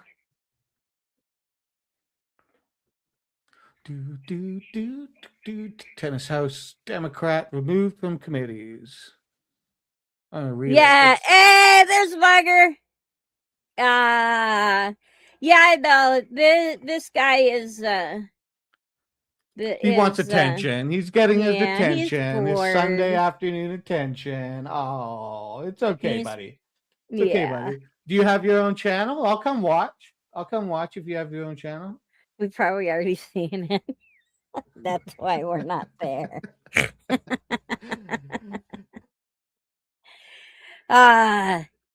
So yeah, I just So here, know about like, let me just read a bit of this. It says, like, Sexton also said the Democrat caucus members passed out earplugs to other you brought this up, other Democratic lawmakers during the demonstrations. Members of the Democratic caucus will receive individual letters, removing them from all standing committees. Sexton said in the letter. The letters to all lawmakers said they were to be removed from committees, but Camper's letter said they would stay on the Government Operations Committee as required by House rules. Camper said Republicans' actions were one of the most troubling abuses of power this legislature has seen in recent memory. Democrats stuff. I'm just kind of. that's that's the article that I was going over. Yeah. So. I mean, this is what's happening. This is what they're saying in Tennessee. This is what how people are feeling. See, now look at this one here. He's acting just like Todd, accusing people of doing what he's doing. Yeah. Nice dodge, buddy. Actually, I shouldn't put down dodge because I'm insulting the car maker by doing that. Put him up.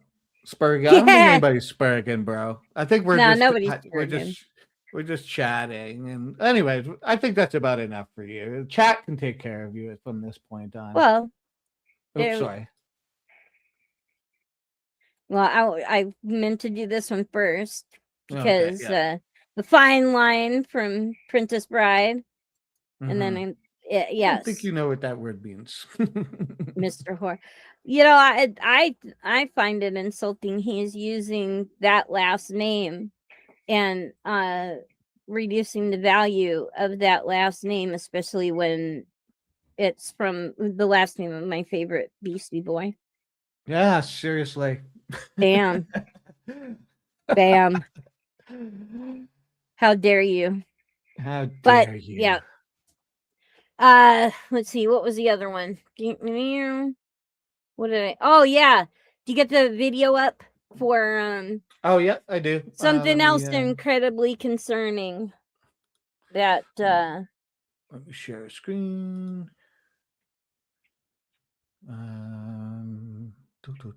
Share screen. Did you want to watch it? Yeah. I guess it's not that long. Yeah, it's not that long. Yeah, let's do it. Okay, we'll watch it. Okay, everybody, listen up. These public lands are in more danger now than they have ever been, and here's why you should care. First of all, U.S. Senate just confirmed Steve Pearce to lead the Bureau of Land Management, the largest land management agency in the United States. If you do not know Steve Pearce is, he is one of the most aggressively anti-conservation, anti-public lands politician tied to the American West. He's from New Mexico. This is a man who has openly argued that there is too much public lands in the West. He wants to sell it off. Think about that for a second. They're going to be selling millions of acres of your public land because he believes there's too much of it. This should alarm every hiker, hunter, angler, camper, climber, outdoor, creative, conservationist, and rural Western family, especially in the West, in the United States. Second thing that happened today, the administration just rescinded the public lands rule, which basically treated conservation equally important as drilling, logging, mining, grazing on Bureau of Land Management land. The protection's gone. Not that they ever really cared before, but it's now like policy. Conservation will no longer be treated as an equal priority as logging and drilling and other things. Third, they are now pushing to greatly expand cattle and sheep grazing across public lands, while also removing protections for wildlife like bison in places like Montana to appease industry interests. Basically, they want to make corporations happy.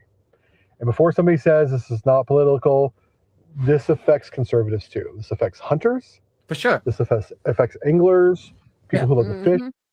This affects ranching communities trying to do things responsibly, the right way for their community. This affects small towns that depend on tourism throughout the West. So many small Western towns depend on tourism. It's going to destroy tourism. This affects families who just want to camp with their kids on land that belongs to all of us. And maybe they've been doing it for decades. You might not be able to do that now. And what frustrates me is that most Americans have no idea that this is happening right now because it sounds super technical and bureaucratic until suddenly your favorite trail, campsite, climbing area, hunting ground, river access point, or recreation area is gone or changed forever. Public lands help save my mental health. They help save my life. They've helped me build a career.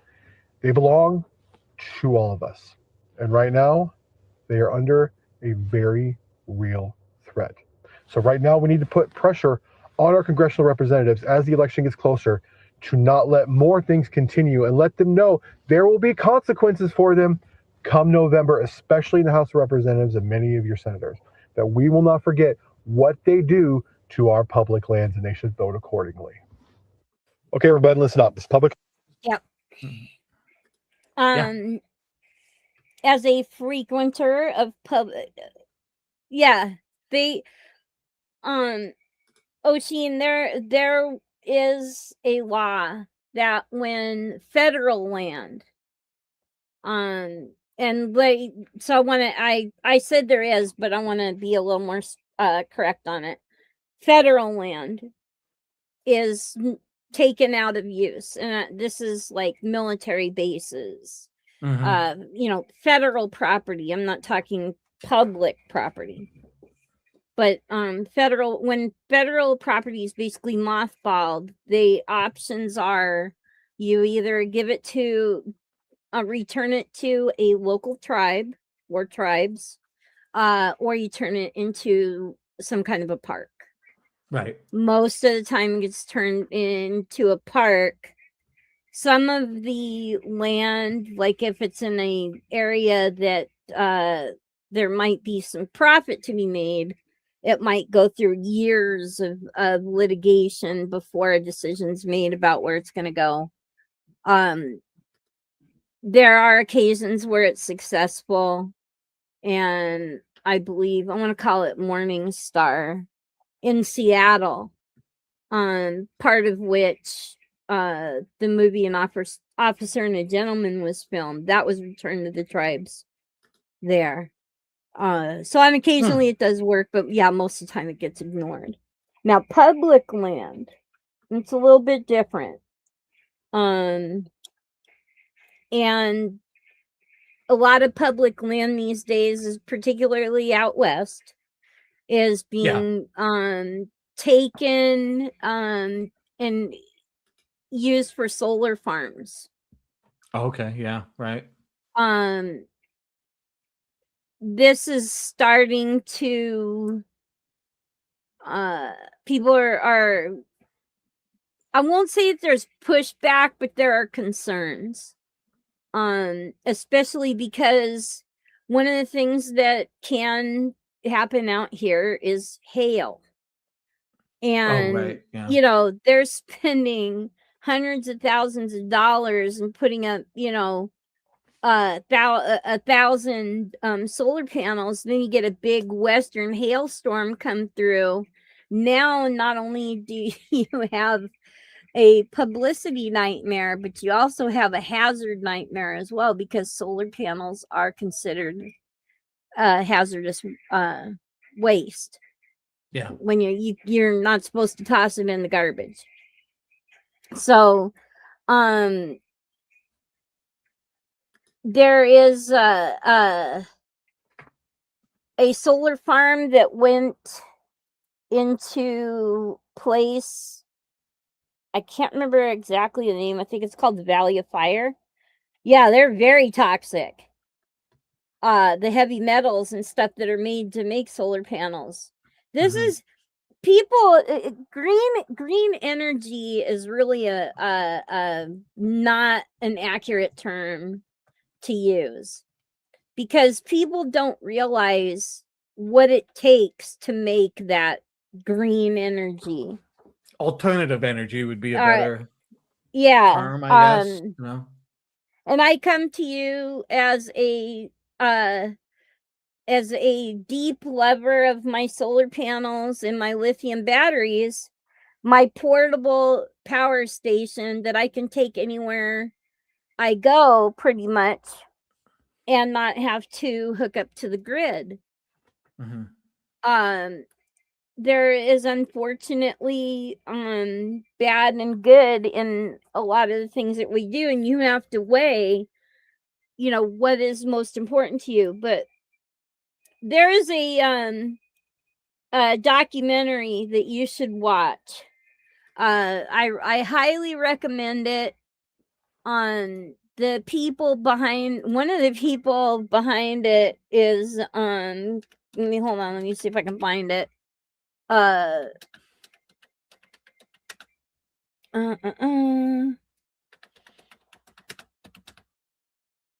me. Yeah. So basically, as long as the solar panel is intact, it's not toxic. It's fine. But if something happens to it, then it becomes toxic, because one, we don't have the methods to recycle them and whatnot, and you can't just leave it there to like just be there, because metals and stuff like that will leach into the ground. So that's where, you know, if they stayed intact, then they wouldn't be toxic. But if something happens to them, they have to be removed, and then what do we do with them, right? That's the issue.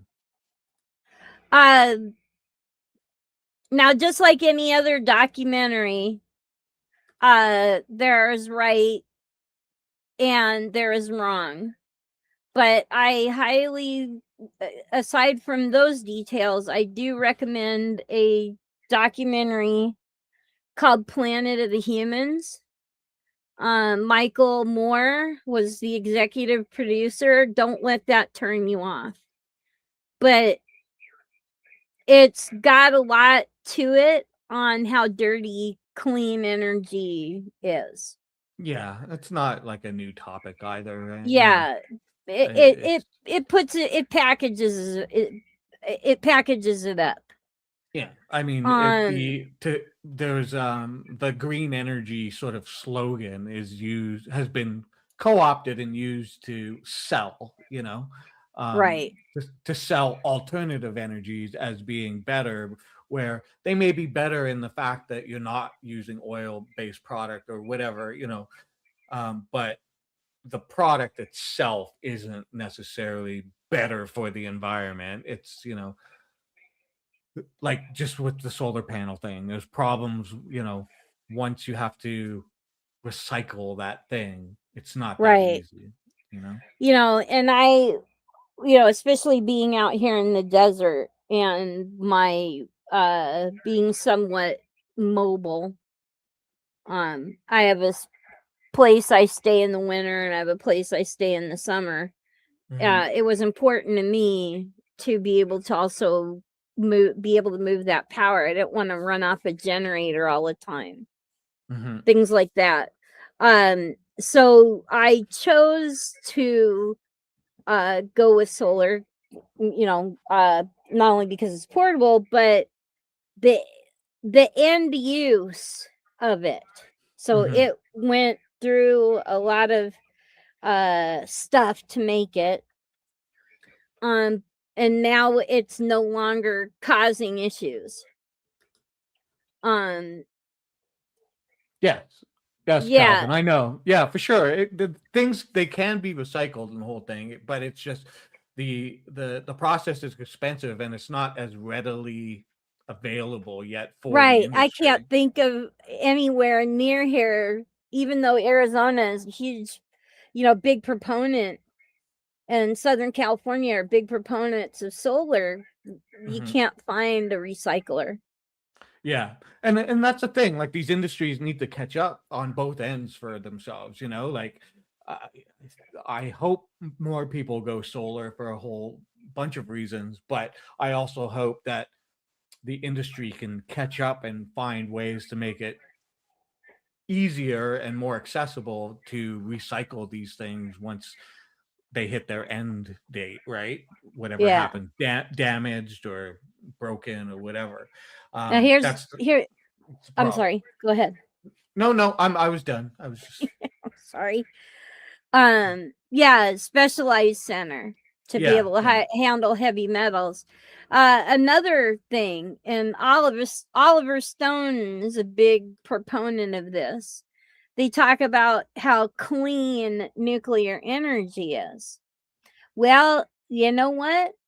If it works perfectly and nothing ever goes wrong, it is. Until you have to do something with the water and the spent rods. Then what do you do with it? It's all a big it's not so clean anymore. So, up front, there's creating solar panels and lithium batteries is poisonous, can be dangerous and stuff like that, but the end product works out great. With solar up front, not solar. With nuclear up front, works great. It's clean. It's just steam coming out of that big tower. But on the back end of it, you've got to get rid of that the water that was used for cooling the rods. You've got to get rid of the rods that are depleted. You're also having to create the materials needed to create that nuclear fission. So there is good and bad in anything, and it depends on the area.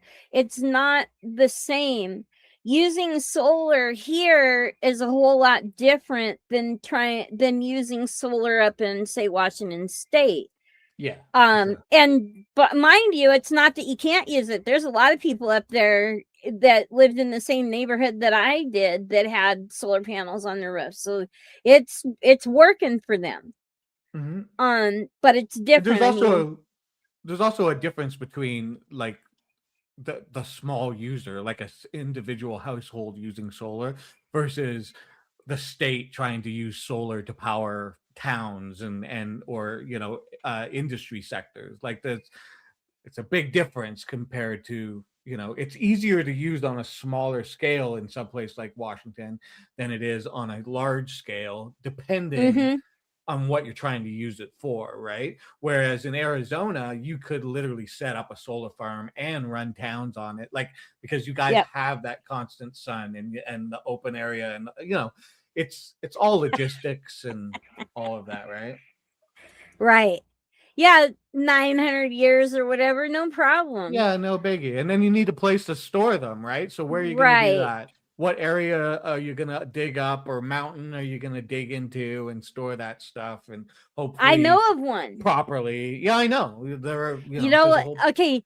So back in the day when they were creating the atomic bomb, the Hanford nuclear facility in Eastern Washington was used to create the plutonium and stuff. All right. It was it is now a nightmare. The containment units that they used to store the waste from this creation process have been eroding. Yeah. And what's one thing you really, really need when you're using nuclear power? You need a lot of water. Mm-hmm. So usually almost always, these nuclear units are placed near, in this case, the Columbia River in Washington State. If that leakage ever gets to the Columbia, it's going to be an ecological nightmare. Mm-hmm. Because because of the salmon that come up the river. Oh, well, because of everything. I mean, And the salmon and besides people using that water for irrigation for growing in Eastern Washington and stuff like that, one of the particular kinds of salmon that only breed in that river, there's a resident pod of killer whales that only eat that salmon. Yeah. Mm-hmm. You know, so this a domino effect. Yeah. And that's the way it usually is. That's the way it always is, really. Yeah. Because of that, nuclear power is not ever something that it comes down to picking your poison. And I picked solar power. Yeah. They wash the coal, it's clean. Yeah. Well, wash it. They were doing that in northern Arizona. In fact, because of some of the mining agreements that were signed, the Navajo people were protesting those agreements, and they brought in bulldozers and were bulldozing Hogans down. This was back in like late 90s, early 2000s when they were doing it. And what was happening was the Canadian Mining Company was down here. They were doing their mining, but what they didn't tell everybody is that they were tapping into the groundwater to wash that coal. And that is a literal thing. Yeah. And because it had to be clean water to wash the coal, they depleted a watershed on the Navajo reservation. And because of the way the soil here is in Arizona, there's a lot of clay and a lot of limestone bedrock. And when you pump that water out from the water table, that bedrock sinks. And because of the weight of because of the weight of the clay, it collapses and then you cannot refill it. Yeah. So we actually have a town not far from where I live called Wendon that's sinking into the ground because of the Saudis that have hay farms here. Yeah, I think you brought that up in I one did. of the last streams. Yeah. Yes, this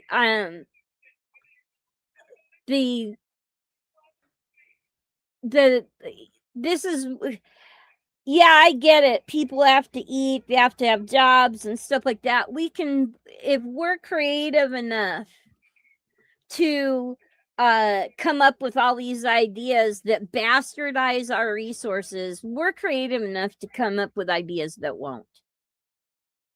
And to me, it's lazy to not.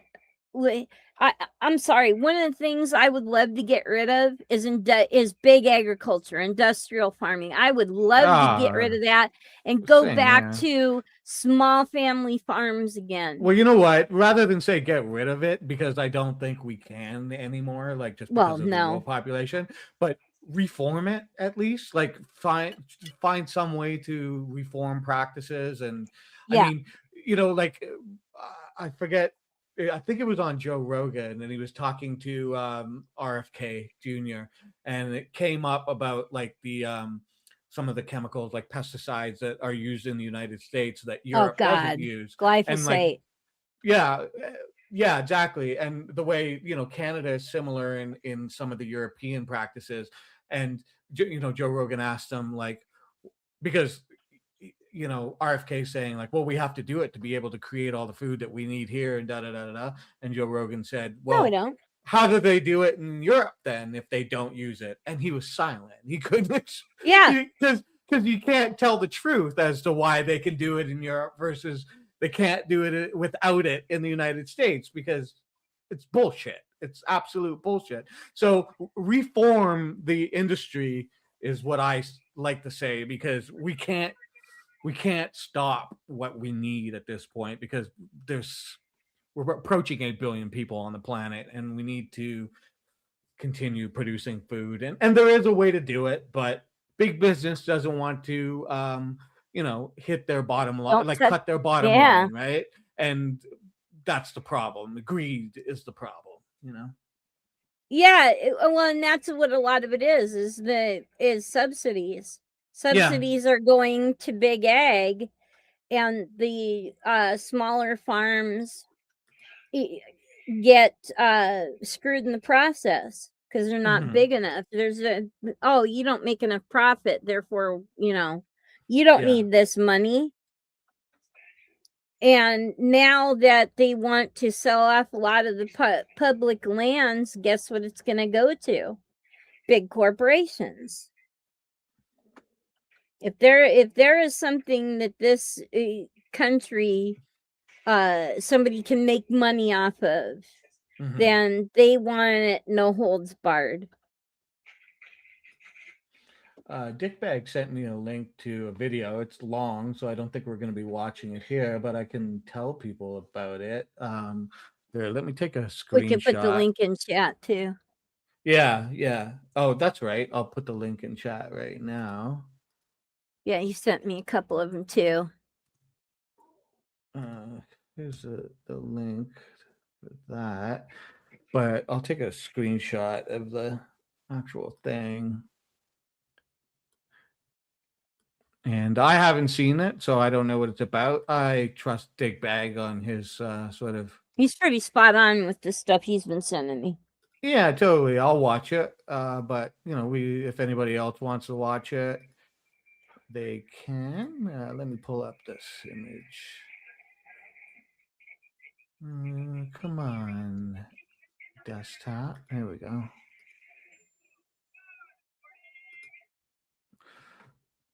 Let me pull that down. The collapse has begun. Trump's war of choice with Iran threatens a global hunger and health crisis. Top economists, the unthinkable is about to happen to the global economy. Well, this isn't new. I've been reading about this for months now, and seeing different things, talking about how the global supply the global supply chain is like starting to collapse in the United States, and which it is, and the whole Iran thing doesn't help. I trust Dick Bag. Sometimes something I never thought I would hear a person say. Fair enough. Well, yeah, it's not as fun because we say Dick Bag Patrol, and it just takes all the fun out of it. Yeah.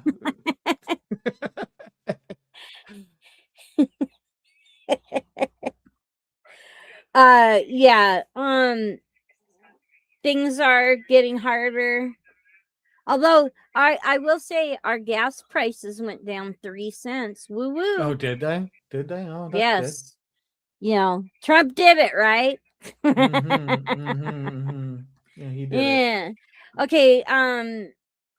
So one of the things that passed out of committee at the federal level this week makes me really, really sad. Let me pull this thingy up because let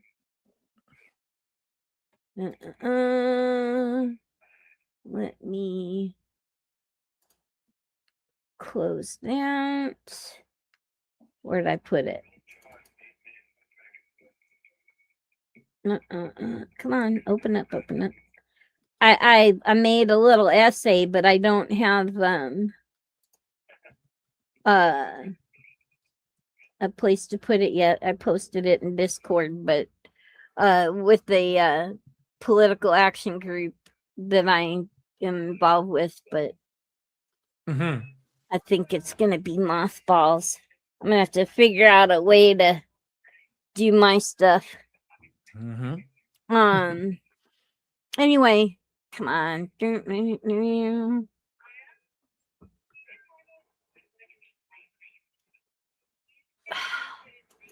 Why are you doing this? So the updater had to update. Now they're updating my. I use LibreOffice, so okay. it want the update before I got my little thingy to open up. Come on. Come on. If you have to. Yay! Okay, there you go. And it opened the wrong. Thanks to the 9 people who are hanging out, by the way. It's been pretty stable at 9. I guess we got made fun of for not having a lot of people, but nobody here cares because we're just doing it for fun and informative stuff. And yeah, thank you, 9 people, for listening. Yes. Yes, indeed. Now, your computer's a far right capitalist, Osha says. What's that? Your computer's a far right capitalist, is what we're being told here. Oh, darn. Okay, I found it. It's not working for you. So last week, this little tiny thing called, and Dickbag actually sent me a link right at the time I was writing about one of my senators here, called the Clarity Act. Oh, okay, yeah. And wait, maybe I'm thinking of Canada when you say that. No, this is here. Yeah. And what it is, and it's something that needed to be done anyway. I just don't like the way it went down. And what the Clarity Act does is, since crypto was created, it's been under the regulations of the SEC, the Securities and Exchange Commission. Mm-hmm. And what the creators have been fighting for a while is, this is not a security. It's not stocks or bonds. So why are you overseeing us? So another thing was created called the CFTC, which is the Commodity Futures Trading Commission. And the creators of cryptocurrency have been fighting to be moved from SEC regulation to go to CFTC. The SEC, it was created to protect the investor, and that's from these big venture capitalists all the way down to you and I buying a stock or a bond, trading on the market. The CFTC is more industry based. Mm-hmm. And the crypto bros have been chafing under this regulation for a long time because they felt, on one hand, the rules are too strong. Then on the other hand, rules are too vague, and it was hamstringing them as far as innovation. Okay. So there were 3 different bills. One of them was called the Genius Act. Wow, who come up with this crap? I'm not going to go into this one. I'm specifically focused on Clarity Act. And what the Clarity Act does is it defines better what crypto is and moves regulation of crypto, a bunch of it, over to the CFTC. So if this kind of sounds, with my very vague TED Talk, kind of sounds like the wolves watching the hen house, it is. This industry in the last 10 years has spent over $200 million to by politicians to get this change done. So it's all fell under the Senate Banking Committee, which is run by 13 Republicans and 11 Democrats. You'll recognize one of the names on it because the ranking member is Elizabeth Warren. And when they put the Clarity Act up for discussion, Elizabeth Warren came up with 40 amendments to the Clarity Act. Wow. To protect investors. Wow. Because remember, if you buy a stock, you are an investor. So you are part of the protected class. It's not just all about these big, Vantage or whoever these other, the name that I can't say right now. Not venture capitalists, but the other term.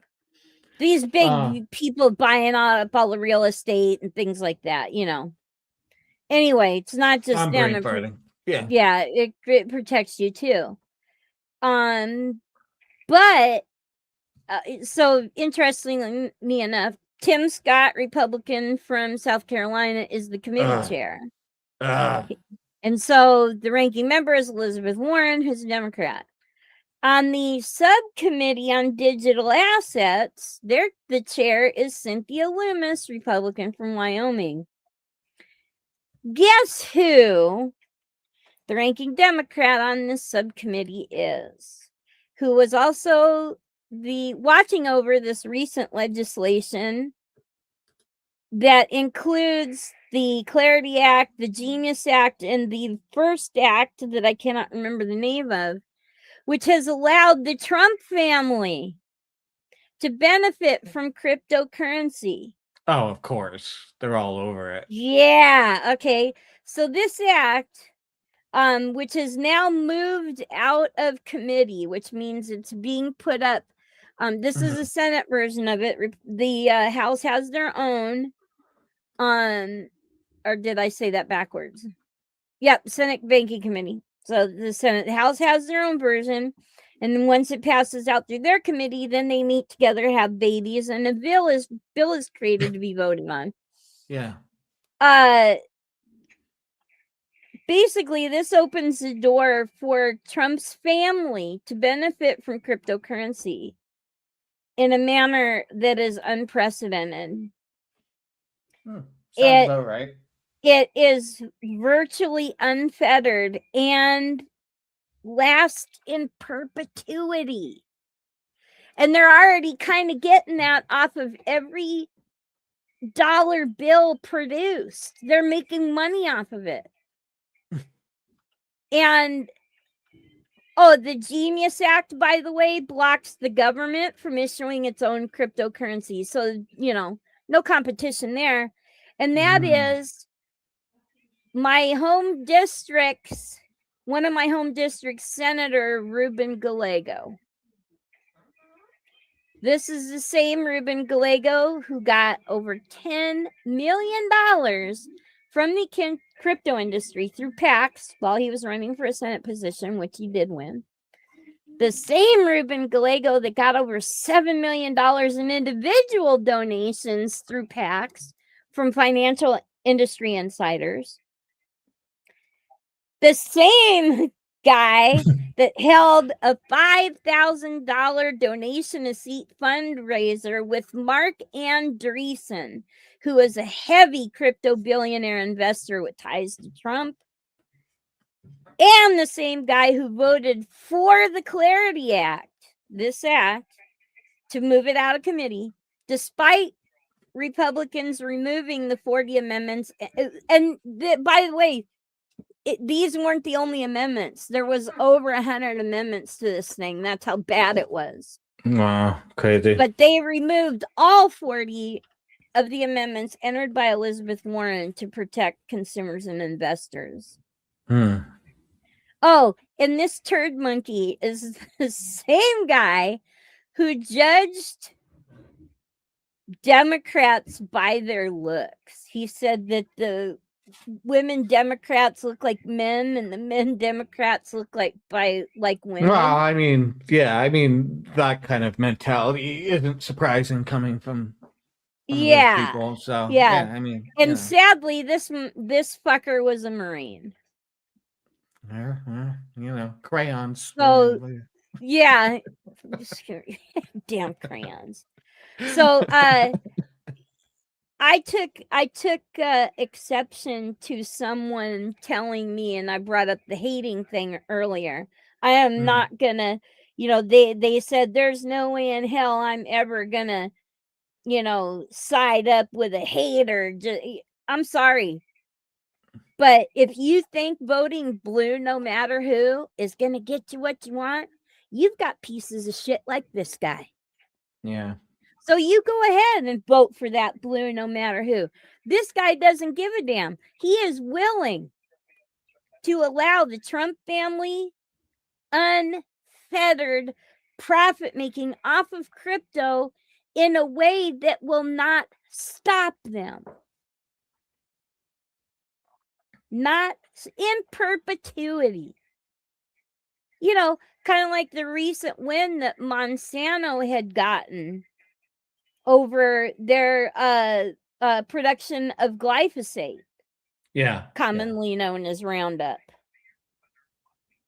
And now Bayer, who owns Monsanto, there's been a lot of lawsuits. People are trying to be creative in shackling this crap. Mm-hmm. So if somebody says, ooh, well, Trump's looting the treasury, buddy, you have no idea. Just you saying that is the tip of the iceberg. Yeah. And I live in a conservative stronghold that right now loves this guy, right? Because let's protect corporations.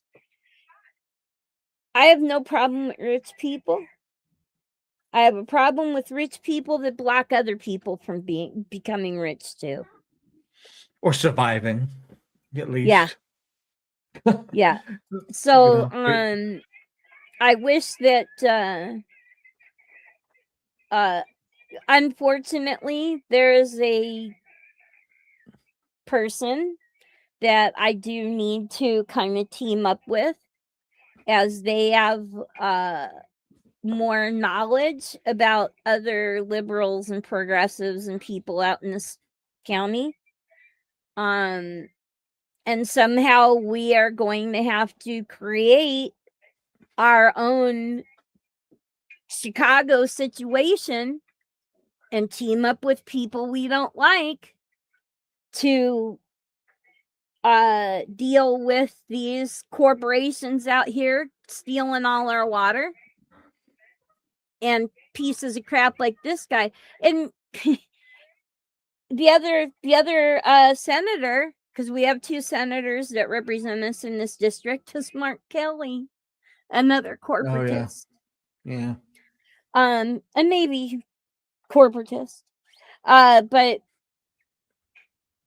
never, no, I'm not going to word it that way because it's wrong. It's a very important time to become politically educated and politically involved. Where no one is going to get it done by themselves. And as long as these people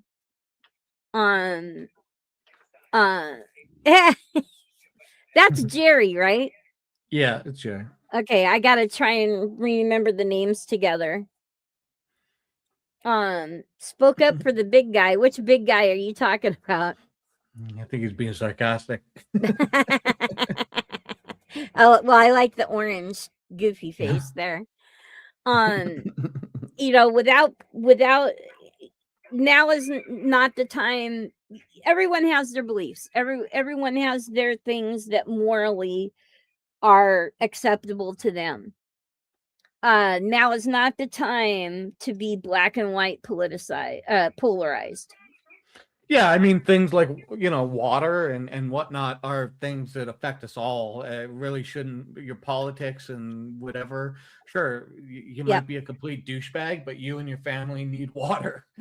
You might think I'm a complete douchebag, but me and my family need water. So there's no reason why we can't get together and make sure that we ensure our family and your family and everybody's family is going to have water, accessible, access to water. And it's, and I'm just using that as one example, but there are lots of other examples that you can find a middle ground to meet with people, and if people can put aside some of the bullshit that the media and our governments want us to focus on, to fight about, and never get anything done, then like that's what happens. We don't get anything done. We gotta stop paying attention to all the bullshit and divisiveness and look at the real problems. And if you think the real problems are people who don't look like you're wrong. Okay, like that's not what the problems are. Right. We are not gonna. Let's see, is this? Oh, yes, it did. Look at me. Look at me put stuff up all by myself. Look at you. Yeah, if you think he's caring about you. Yeah. There it is. And this is not new right here. He's been like this since the 70s. Oh, this is not new. He's the same guy. He's never changed. Everything about Trump was a what's the word I'm looking for? Like a smoke and mirrors, like, image creation, like the, image persona development, The Apprentice and everything they put him through. It is 100% bullshit. If people can't see it, then I don't know. I don't know I'm Canadian. It's not my problem, but it is my problem. I mean, Osteen said it earlier. He said, we all pay attention to American politics because it drags us all down when it goes wrong. And that's the reality. And I have lots of people who say to me, well, you're Canadian. What do you care what happens here? Well, a lot. A lot. It affects the whole world because you were once a superpower. You're still a superpower on the planet. You have a lot of power. Things matter. It's the same as China. Like, it matters what happens in China and what China does. So we're paying attention. Sorry if it bothers you if we have opinions. Ooh, that sounded Canadian. Sorry. I love it. Inside you are 2 bricks. Throw me at a fastest. Use me to build a community. Both are valid. Yeah, that's true. Yeah. Let me. I missed out on registration. You did? What the hell? Yeah, I didn't get in. It was too late. What the hell? Whoops. I don't know. It's cussing at me. What did I do? Take down this one. Take down the one you have up. Yeah.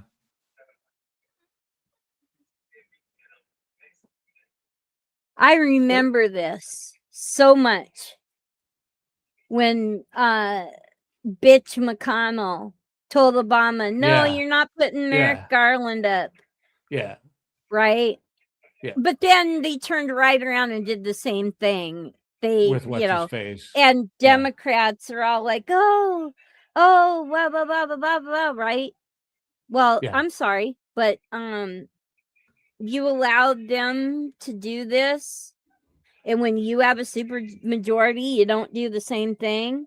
Yeah. So then we get this. StreamYard's cap. Oh, it was me pushing the wrong button. Then we have this. This is what's happening. Yeah, totally. They wasted no time in jumping to do this. Mm-hmm. Oh yeah, it was inevitable that it was going to happen. I mean, if people think that so much of the stuff that is happening in the U.S. isn't built around racism, like, you're out of your mind. We can see it across the border, around the world. We're watching and we're like, like, it's pretty damn obvious, it's a hard reality to face, I think, for some Americans, that it's being so blatantly done, because it's been a problem that you've been fighting for a long time. But it's happening. It's happening. Yeah, and it all leads to, everybody is so focused. It's a show for sure, Jerry. Yeah. Mm-hmm. Everybody is so focused on their particular,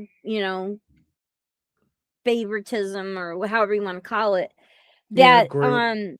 they're allowing by default.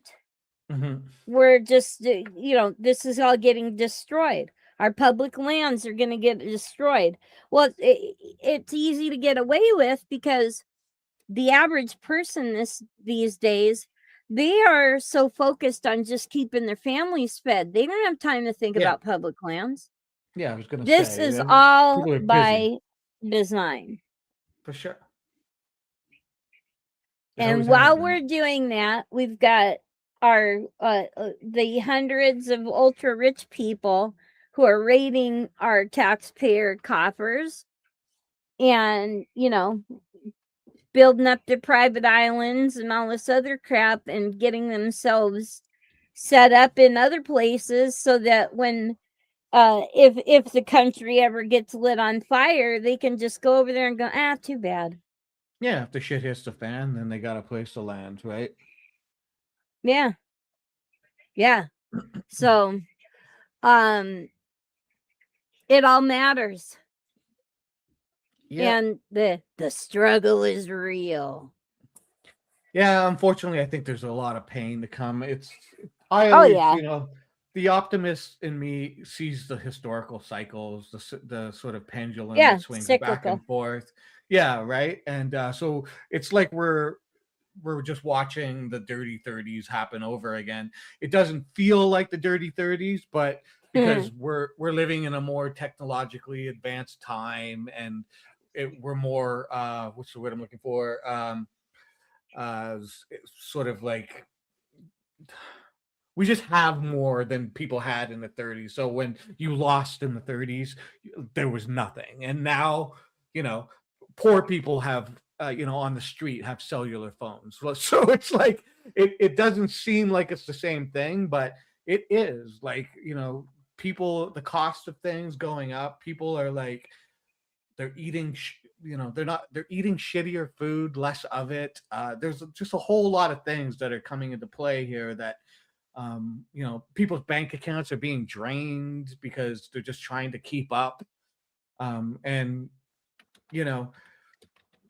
what did somebody, I can't remember who, but it's like every time a billionaire is created, think about how many people lose money, lose the ability to get money when a new billionaire is created. Like, it's, if you think about it in those terms, it makes you realize that they're and people are going to scream communism right away when I say this, but it's like there needs to be some kind of like rule in this world, like where being able to be a trillionaire at this point, like think about how much money that takes away from the world population. It's insanity. Capitalism as it is I believe in late stage capitalism. I believe that's what we're in right now. Some economists and whatnot will scream and yell and say, oh, it doesn't exist, but I don't know. What I see is capitalism coming to a crossroads of like, how long can this go on before the people literally are going to start eating each other, and hopefully the billionaires first, but I don't know. It's a dire situation, and I think what's happening in the United States right now is going to be written. It's going to be an eye opener for history in the long run. And we're going to look back to it. Yeah. The snake eating its tail, Ouroboros for sure. To survive. Ouroboros. Yeah. It's going to be what's happening in the United States will be the sort of canary in the coal mine of when you read the history of like, well, as soon as this started to happen, this was it. This was the beginning of whatever this new epoch, this new era that we're coming into.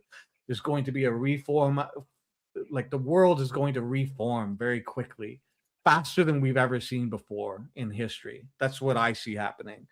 And who am I? I'm just some dipshit on the internet, but I know a couple things about. I'm just a Canadian. I know a couple things about a couple things, and I'm not completely stupid, right? Hey, Jerry. you're hitting the nail on the head with this. What do you say? Living in LA, South LA is already survival of the fittest, and I'm expected to have the energy with politicians and their bullshit for sure. Well, Like, I don't, you can't. I don't know which LA he's talking about. There's either Los Angeles or Louisiana, but he's LA, Los Angeles. That's what. Oh, okay. Yeah. Then he's not very far from where I used to work. Because I worked in East LA, Montebello. East LA. East LA, man. It's me. But this is exactly it, Jerry. They want us exhausted. They want us fractured. Because if we're not, then we're capable of fighting against their trying to screw us. Yeah. And the unfortunate part of it is, it doesn't matter how tired we are. Because we've been so apathetic and blinded by the propaganda. You know, we need to hate this group. We need to, the whole, the DEI thing. Yeah. I mean, sorry. Those are the issues that make us hate each other, to keep us separate. But the other part of it is the capitalism aspect of they dangle shiny things in front of our eyes that we believe we need. And so we spend our time trying to get, work and get all the money that we can get to get these shiny dangly things that are bullshit. Yeah. They don't really make our lives better. We don't necessarily need a $2,000 phone, but we want that $2,000 phone. And it's the pursuit of bullshit that we don't need and the propaganda that makes us hate each other, right? It's just two sides of this game that keeps us busy. The forked tongue. Yeah. I actually wasn't far from there. Because the trucking company that I worked for, we also went to the railhead in City Industry. I'd pick up containers there. But yeah, one of the things, speaking of flying earlier, the FAA is now looking into and is making a proposal. See, a lot of pilots are forced to retire at, I believe it was 60. And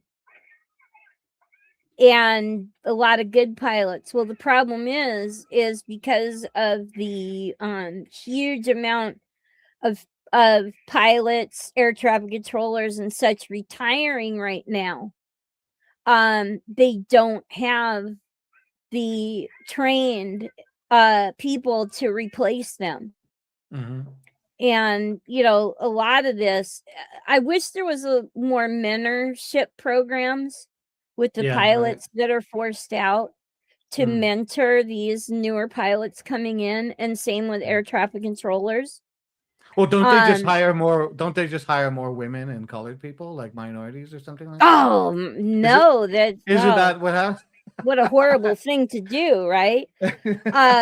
So there are a lot of pilots that are physically and mentally capable to continue to fly. Right. And it's the same thing like police, detectives having a forced retirement. I could see in the physical aspect of it, where maybe you're moved to a lighter duty job as you age when you physically can't. I don't like these systems. I know it's all about the pay structure, though, right? Like, you want to get rid of an older detective because he's senior and he's making a lot more money. Yeah, it's cheaper to bring in the new guy for half the price, right? Like, so, and it's same with the pilots. Like, get rid of this guy. He's, give him his benefits, get him out, and then we'll hire the new younger dude. But there isn't any new younger dude necessarily, or woman. You know what I'm saying? No, I could not be an air traffic controller, and it's very difficult. It is mentally exhausting. It is, yeah. You have to be able to differentiate between the symbols and icons on your screen. There's more information now than there was when I first toyed with the idea of becoming an air traffic controller. I decided to be a truck driver instead, and I'm very happy with that decision. But you get into some of these areas like the New York area where you've got 3 major international airports within, right. You've got Teterboro, you've got Kennedy, and I can't remember the other one now.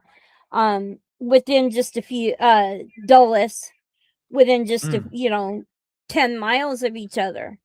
And you have to be on top of the handoffs.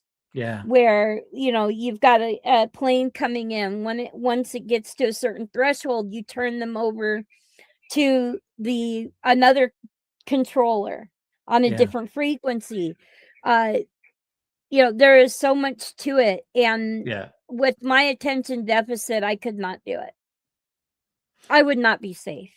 Yeah, right. But it is extremely difficult, mentally and emotionally taxing, and especially, I can't imagine some of these people, like for instance the traffic controllers, when the Air Canada flight hit the fire truck at JFK. It's horrible.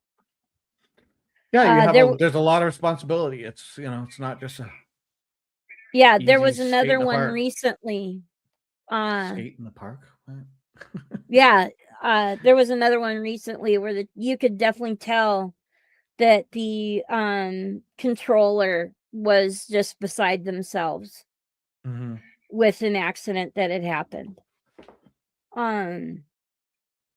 Because especially if it happens right there on the runway, you've just watched people die in front of you. Yeah.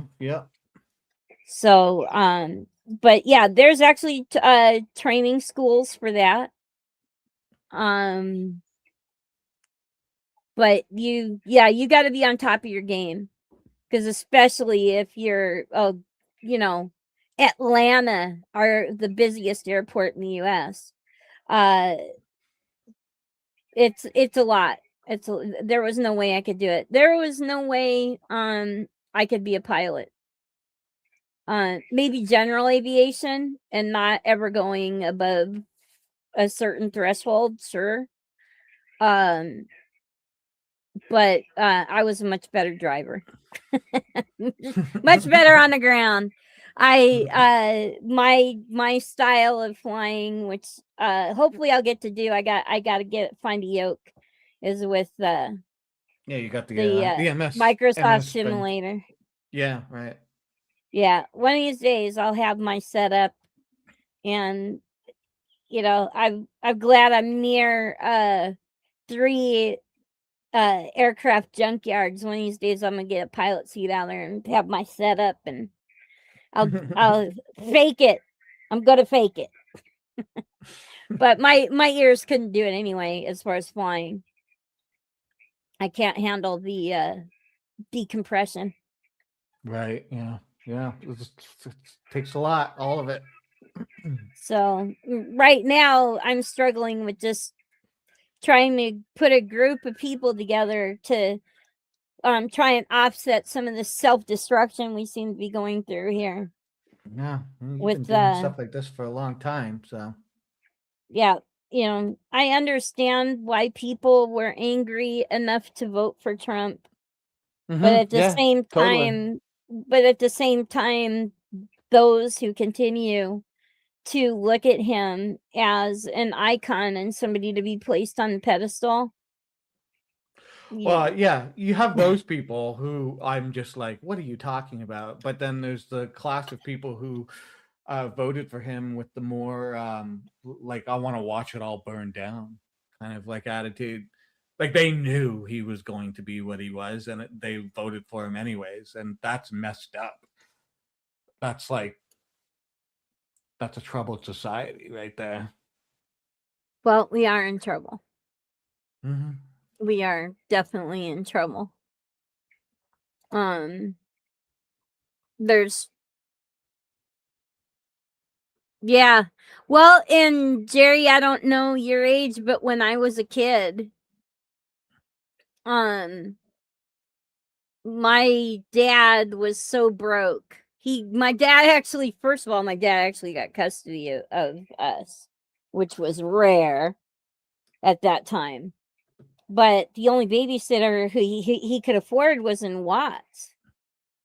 And this was what, 3-4 years after the Watts riots had ended. Oh yeah. And he was the only white guy allowed in the neighborhood because he paid the sister well. Oh yeah. Yeah. They're babysitting me and my baby brother. Like, he wasn't a baby then, he was more of a toddler. And it only continued. Yeah. It's sad in a way to say, but something like NWA came out of it. Yeah, a lot. Yeah, for sure. And because, but the part is what they had to go through to be, which eventually led them to becoming famous, was somebody told them that they couldn't tell the truth about their situation. Well, that's the thing. Oppression, and economic and social oppression tend to lead to art. People being artistic and creating music and create, whatever it is, and it's one of the. It's unfortunate, but it's also fortunate. Like, it's a bittersweet thing that we have to have. Yeah. This bad stuff happen for such amazing art to happen, because people have to get their voice out, right? And it's nothing new. When you piss people off enough, they're going to speak up, and they're going to find venues and ways to do it, music being one of the most popular ones.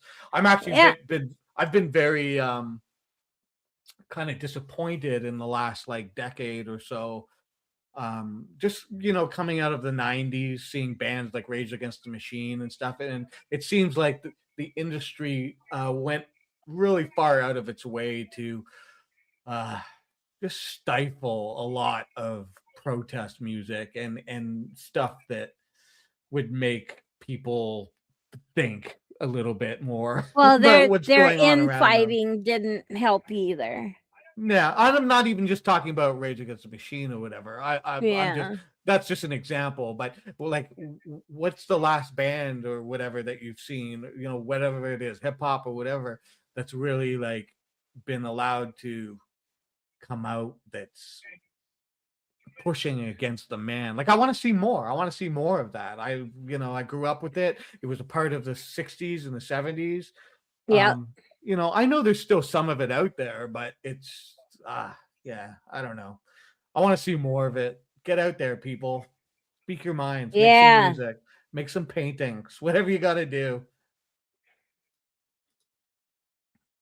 Yeah, they are. It's what they do. They have to keep their place. And we have to keep finding ways to punch back and dodge and weave and unfortunately, as exhausting as it is, the best way to punch back is to beat them at their own game. Yeah. Because if you're fighting them with their own game, what are they going to do? Tell you can't play? They're already doing that with the stock market. Yeah, well, they're already, that's part of the game of making people disinterested in politics, making people fed up with politics and playing the game, right? And it sucks. The game sucks. It really, really sucks. It's a lot of work, and it's very disappointing, and that's exactly how they like it. And the sad part of it is everything in your life is affected by politics. The price of your toilet paper, the price of gas, your access to things like parks and libraries and stuff. It is all got government tentacles in it somewhere. For sure. Absolutely. And you know, I if you're, understand. I was just gonna say, I understand the apathy. We both understand the apathy, why it yeah, happens. You know, I get it's tired too. yeah, sure. There's so much we've already talked about it. There's so much that people they just want to live and the whole thing, and it's very easy to just look at the dangly shiny things, right? But we just don't pay attention. It's gonna bite us in the ass in the end, and it is.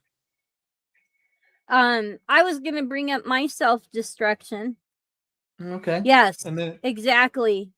Bingo. I'd like to sort of like ease out and say like 10 minutes. So let's touch on that. Yeah. Yeah, because the last thing I put up is what I want to go Okay. out with. Mm-hmm. Playing the thingamajiggy. I was bad.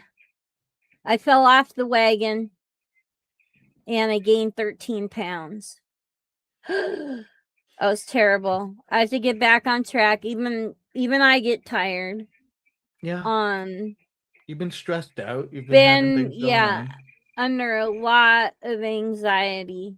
And it's gonna be a while before it's over.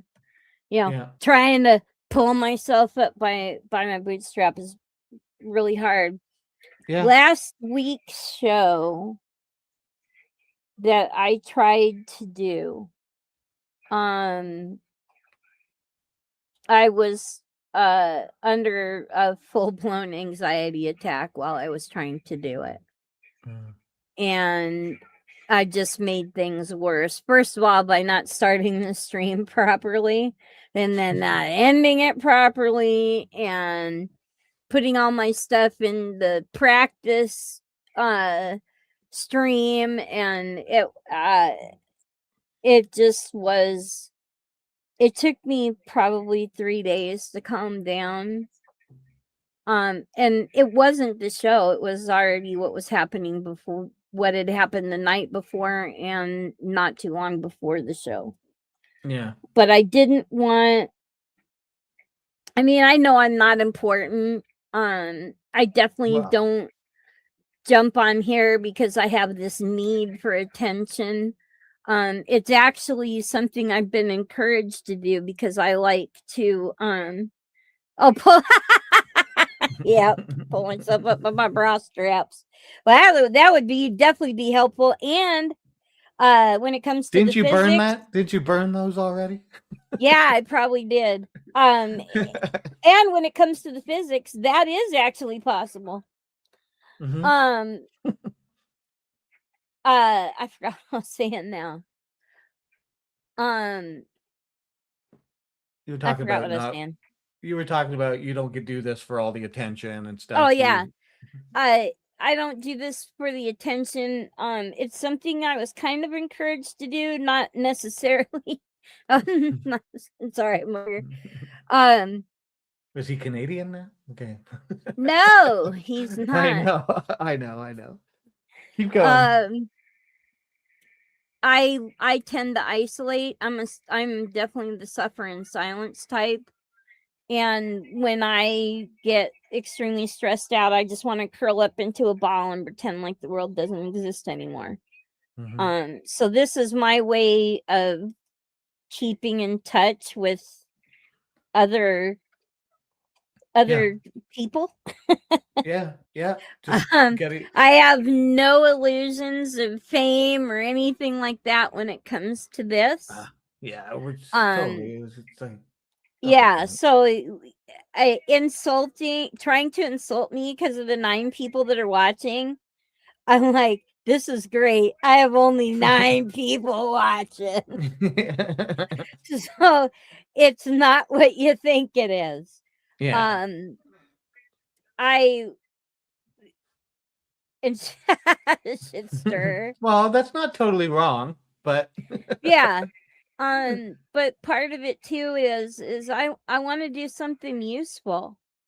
And if somebody gets an idea or learns something from something that I've brought up or I say, I feel like I have some kind of purpose I'm serving. or even have I would just say even have a moment on, of entertainment in this YouTube universe that isn't like, silly drama and stuff like that, right? Like Yeah. just It's come not around it's and not cunningless. Oh man. I got the the way you started your stream the other day with Dick Bag came on. I yeah. almost lost it. I was so glad that I'm in the background just I doing didn't know I didn't know it was it. that funny until you said it, but I I was guess it's kind of dying. funny. I'm Hey, laughing. Dick Bag, what do you Well, think of cunnilingus? yeah. Well, usually it's me that says something off the wall to you guys. Yeah. And I've We had said a lot something of off the fun. wall. He's a great But yeah, wingman. I I was told him like that. to hear you do it. I was like, yes, the young can be taught. So, I have no illusions about my small tiny little show with my 9 or whatever people watching. Yeah. I'm not doing this to be famous. I'm doing this to keep in touch with other humans. Yeah. And it's a way to do it where I feel safe. But with the level of anxiety that I've had the last couple of weeks now, really, and it's only going to get worse here for at least the next month. Well, we'll do more shows then or something. Or Yeah. I So promise I won't. I'll do my best to not leave you in the wind. And if I do, we'll make sure we right. have like Angel ready for you or something like that. No, it's Okay? not that. I know, but because remember, I can voluntarily not have a show. right, I get it. But if it helps, I want you to be able to. Well, it definitely helps when you're. I don't like talking to myself. I get it. I get it. And with some of our viewers that are lurking, I definitely don't want them up. Yeah, I get that. Yeah. So yeah, but so anyway, yeah, I fell off the wagon on my health thing. I've gained 13 pounds, so I got to get back on it. I'll at some point have everything put together and be ready to go. I'm still rearranging my kitchen and stuff from when my husband built me this lovely new desk and storage and everything. So yeah, it is a work in progress, and so am I. A little bit at a time. Yeah. Everyone's, I used to think that I was keeping everybody safe from me.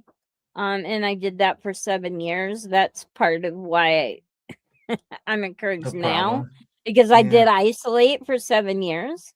And I tell you what, it was very rewarding in ways I could have never guessed, because by keeping myself basically becoming a hermit, I was forced to do a lot of self-reflection. And as pros and cons.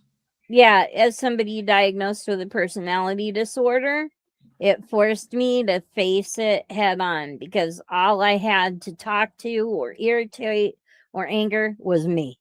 Yeah. And I'm like, why am I talking like that? Why am I doing this? But through that and a whole lot of counseling, I'm not going to say I'm a success story by any means.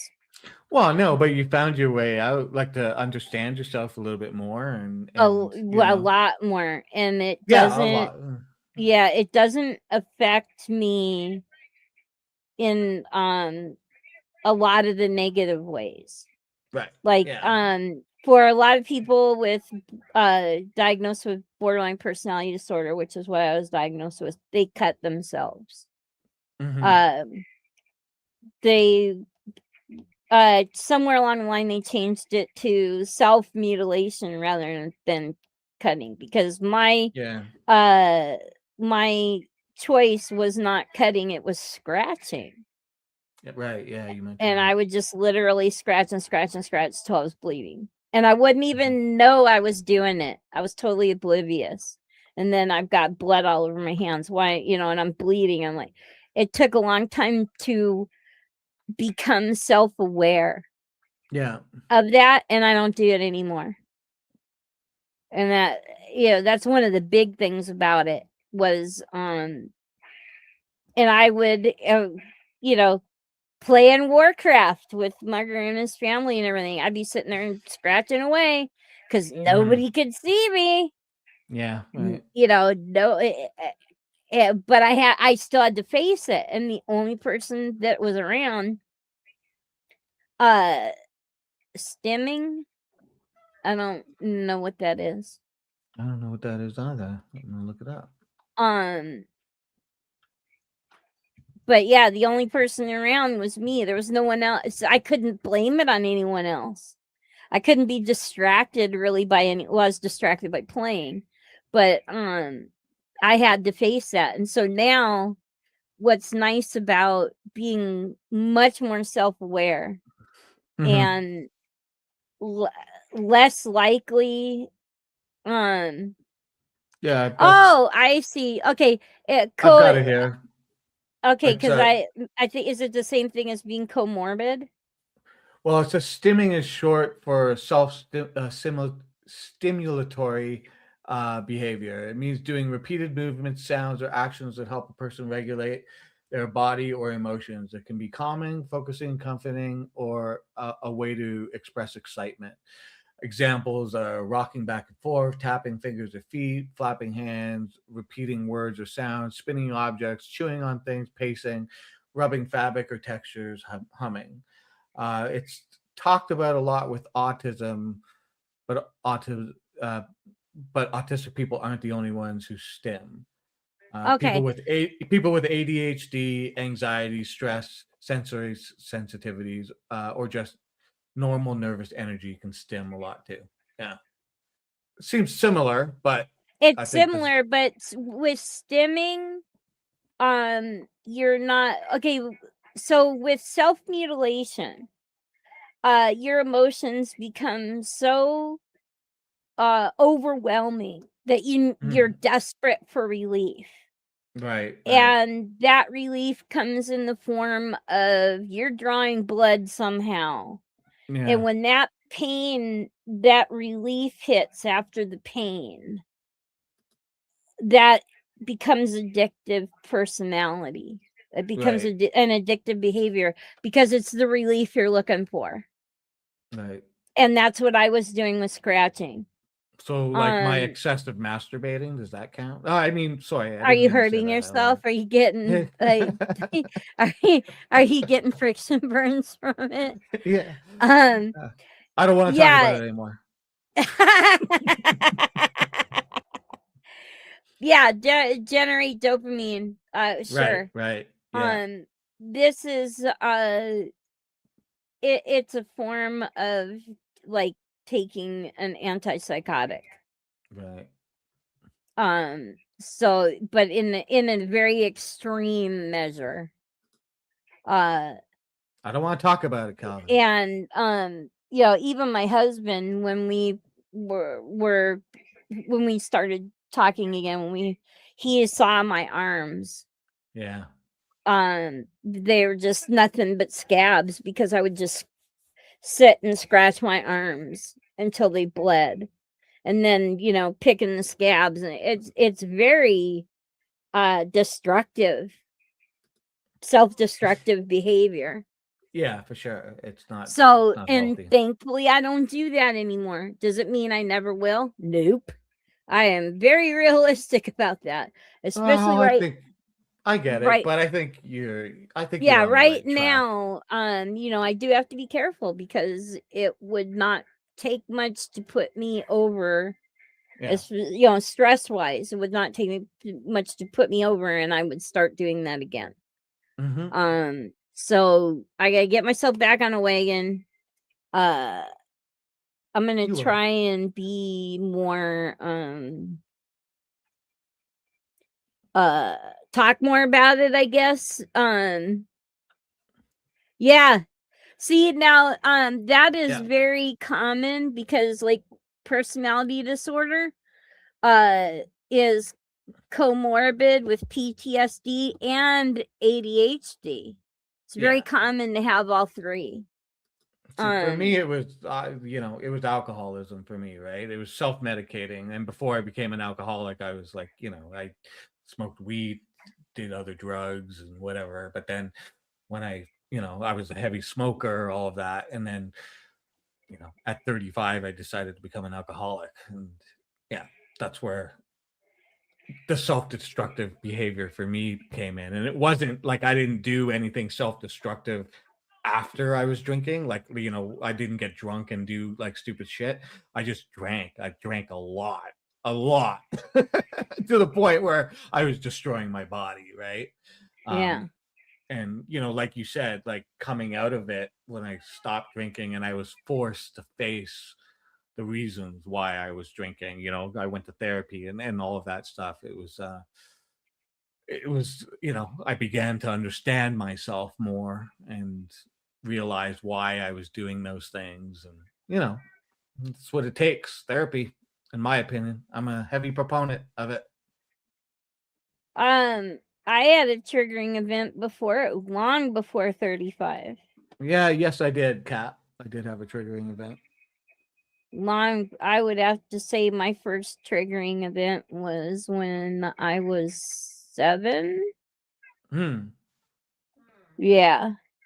Well, I mean, I was living a life. I had CPTSD, right? So I had childhood trauma, and I lived with it my whole life into my adult life, and I never took care of it, and that's why I was self-medicating. That's why I was, and whatnot. And then when I was 35, it was when I finally took over caring for my brother. It was like it was unexpected. I didn't expect it to be at that time. And it's not like I just turned to the bottle and I started getting like wasted every day. It was a gradual thing, right? It was just I started to drink more, and it was hard liquor, and it was just more, and it was more, and it was more. And why was I doing it? I mean, it was a whole new stress in my life, like of you know my caring. I'd always been there for my brother, and at the time my mother, and helping them out, money, whatever it was. But now it was, my mother was out of the picture, my brother was living with me, and that was it, or with us, me and my partner. And it just, my life changed. A whole lot of stuff had to change in my life, and it clearly I wasn't dealing with it properly. The coping mechanisms. Yeah. Yeah, I wasn't. Yeah, clearly wasn't exactly thrilled about it, but it had to be done. And it wasn't about my brother. I wanted my brother to be safe. He needed a home. He didn't know any other life than family and stuff. And I sort of always knew that the end game was going to be him, me taking care of him. But it just wasn't expected at the time for reasons I won't get into now. And so yeah. So your answer is you. Yeah. Oh, yeah, no worries, Cap. Like my brother's great. He's disabled, mentally disabled. He has epilepsy, he's Down syndrome.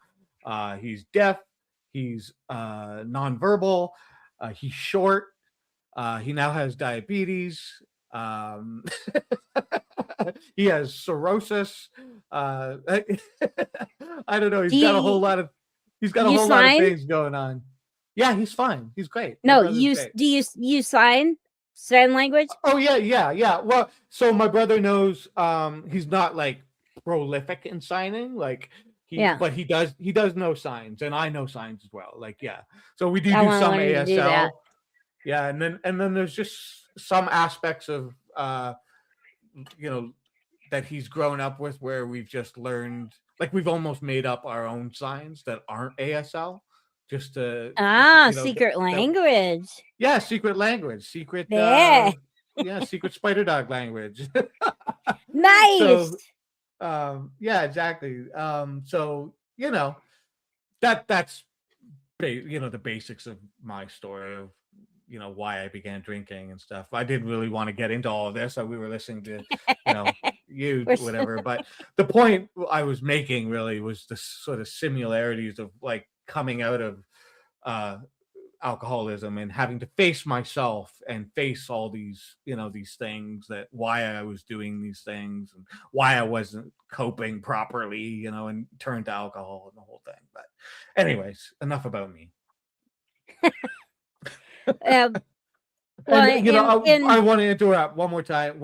Yeah, is I want you to use this show every week to say whatever, talk about this stuff. Like, if this helps, I'm here to listen. The 9 people who are here, I think, are here to listen. And putting up with me, they're coping with me good. Yeah, use it while you got it, because that's what it's here for. So, and if somebody, some stranger comes along, listens to it, and it helps them out, great. Yeah, totally. I like it when people are disruptive in chat. I mean, I miss Mac right now. Yeah. But yeah, so and in part with my little tag there, flexing feminism since 1980. One of the things I've been having an extremely difficult time with here recently is sexism and sexist comments. And 1980 is the first year that I can, and now mind you, I grew up in a conservative family. Mm-hmm. And nobody could understand me because I didn't think like them. I didn't see things like them. So they thought that I was wrong and I was purposely being contrary and all this kind of crap. Mm-hmm. And I wasn't. It's just how I viewed the world. And in 1980 is when I was in high school. And I remember it's the first time I said I was not going to be a breeding farm for any man. Mm-hmm. And I didn't know that. Oh, so you're a lesbian. Okay, I get it. No, I didn't even know what being gay was yet at the time. Because, that's something you just don't talk about in a conservative bedroom community. Yeah. Well, sure. So that's the first time I said something like that. And I didn't know it at the time, but that was my idea, that I was not going to, I did not agree with my life being determined by anyone else but me. Yeah, you were. And how, like, oh, don't you want to get married and have kids? And I would be like, no, I really don't. I want to be an auto mechanic. I want to have the first shop in this town run by a woman, the first auto repair shop. That's what I wanted to do. I was the first female mechanic in the town. I worked for an Exxon station, full service. I was a pump jockey and I did brakes and clutches and tires. So I did accomplish that. I can say I did that. But those early years were brought about, if anybody was around Seattle at the time, the Green River Killer. Oh, and I realized, but not realizing, because I didn't pay full attention. This guy was after prostitutes. Right. And I was not, at 16, 17 years old, I was not, I was more worried about running in cross country and fixing a car, and not, making a living in the world's oldest profession. So there was a lot of naivety there. But that's probably the biggest reason why I took auto shop, was I didn't want to be helpless on the side of the road. Right, I wanted to be able to change a tire. I wanted to be able to, look under the hood and maybe figure it out so I could get myself on my way. And that started a love affair with muscle cars. Mm. But it grew from there. I tended more towards things that would, and I was raised by my dad too. So that also, Okay. Yeah. Not that my mom was out of the picture. We did have visitation with her, but my dad raised me. And so I grew up with that mentality, but at the same time I was being raised like that, I need to grow up and find a husband. So I grew up in a state of confusion. Yeah. And that continued. So I tried to make my parents happy. I went to business school, hated it. Went to beauty school. It was more fun, but hated it. And then and that was in between mechanic jobs, and the mechanic jobs made me happier.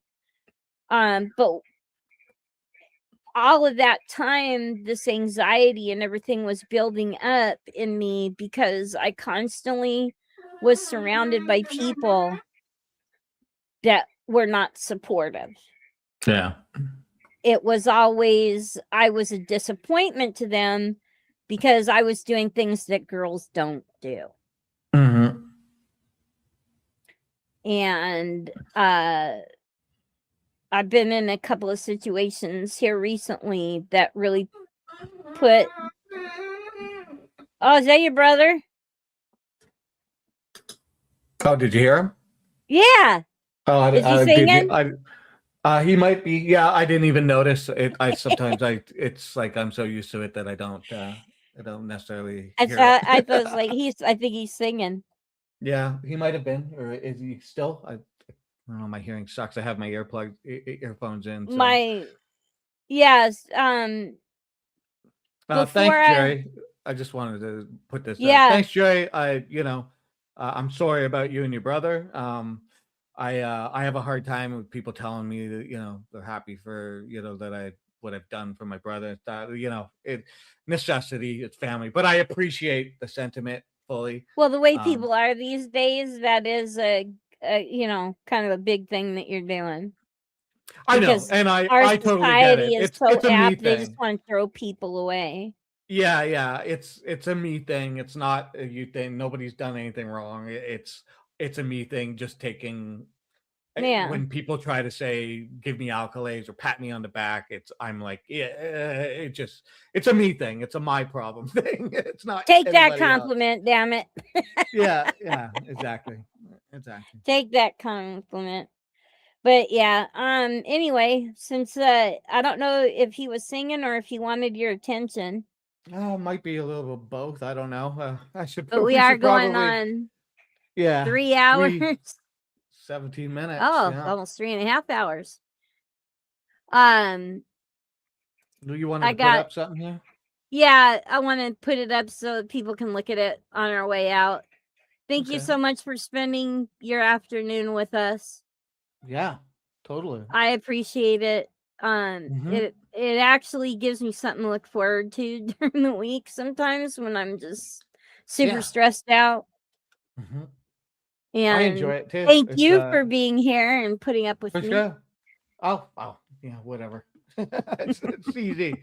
It's easy. I enjoy it too. I like the attention. I'm here for the attention.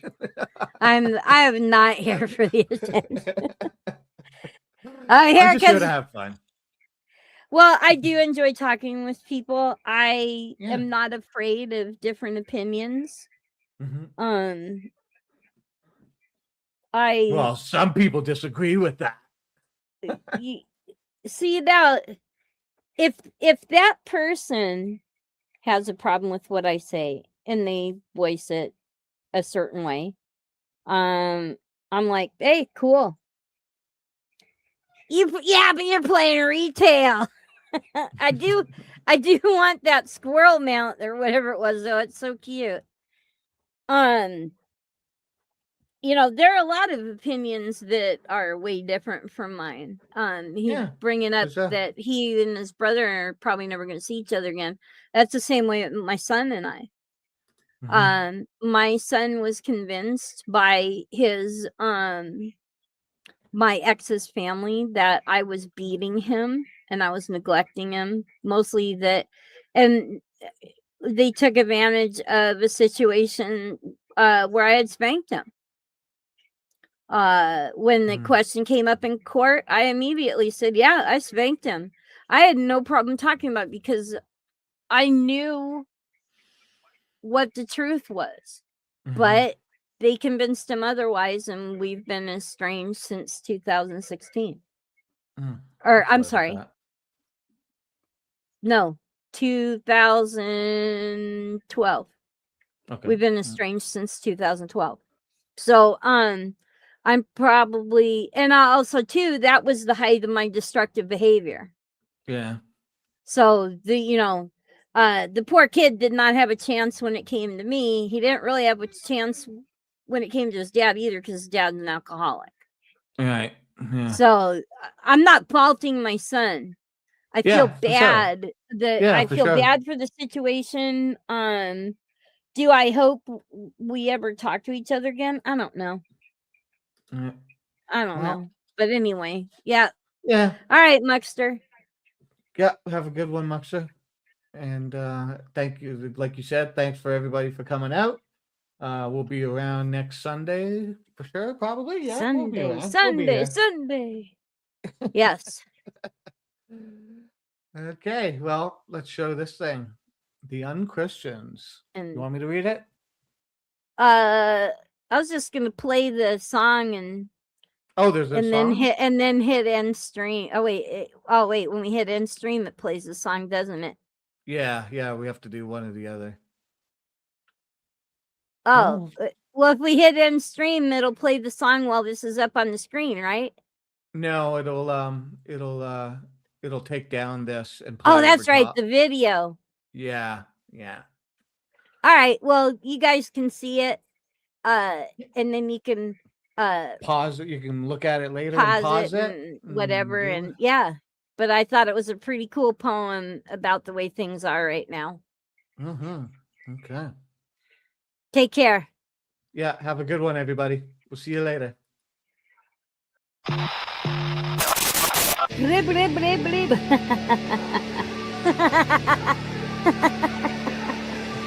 Talking about the current topic. As you can tell by this show, I'm not good at it.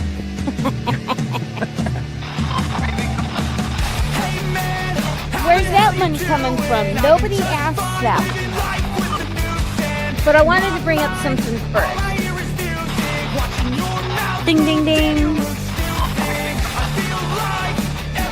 This is why we can't have nice things. It's really important to know what's going on. I'll probably get in trouble for saying that. I am a believer of the Rebel Alliance. Here's another distraction for you. This is definitely a shit show. And it's a good question who's running. Okay, we're getting down to the nitty-gritty here. You want it all, but you can't have it. Yes! Wow! Look at that.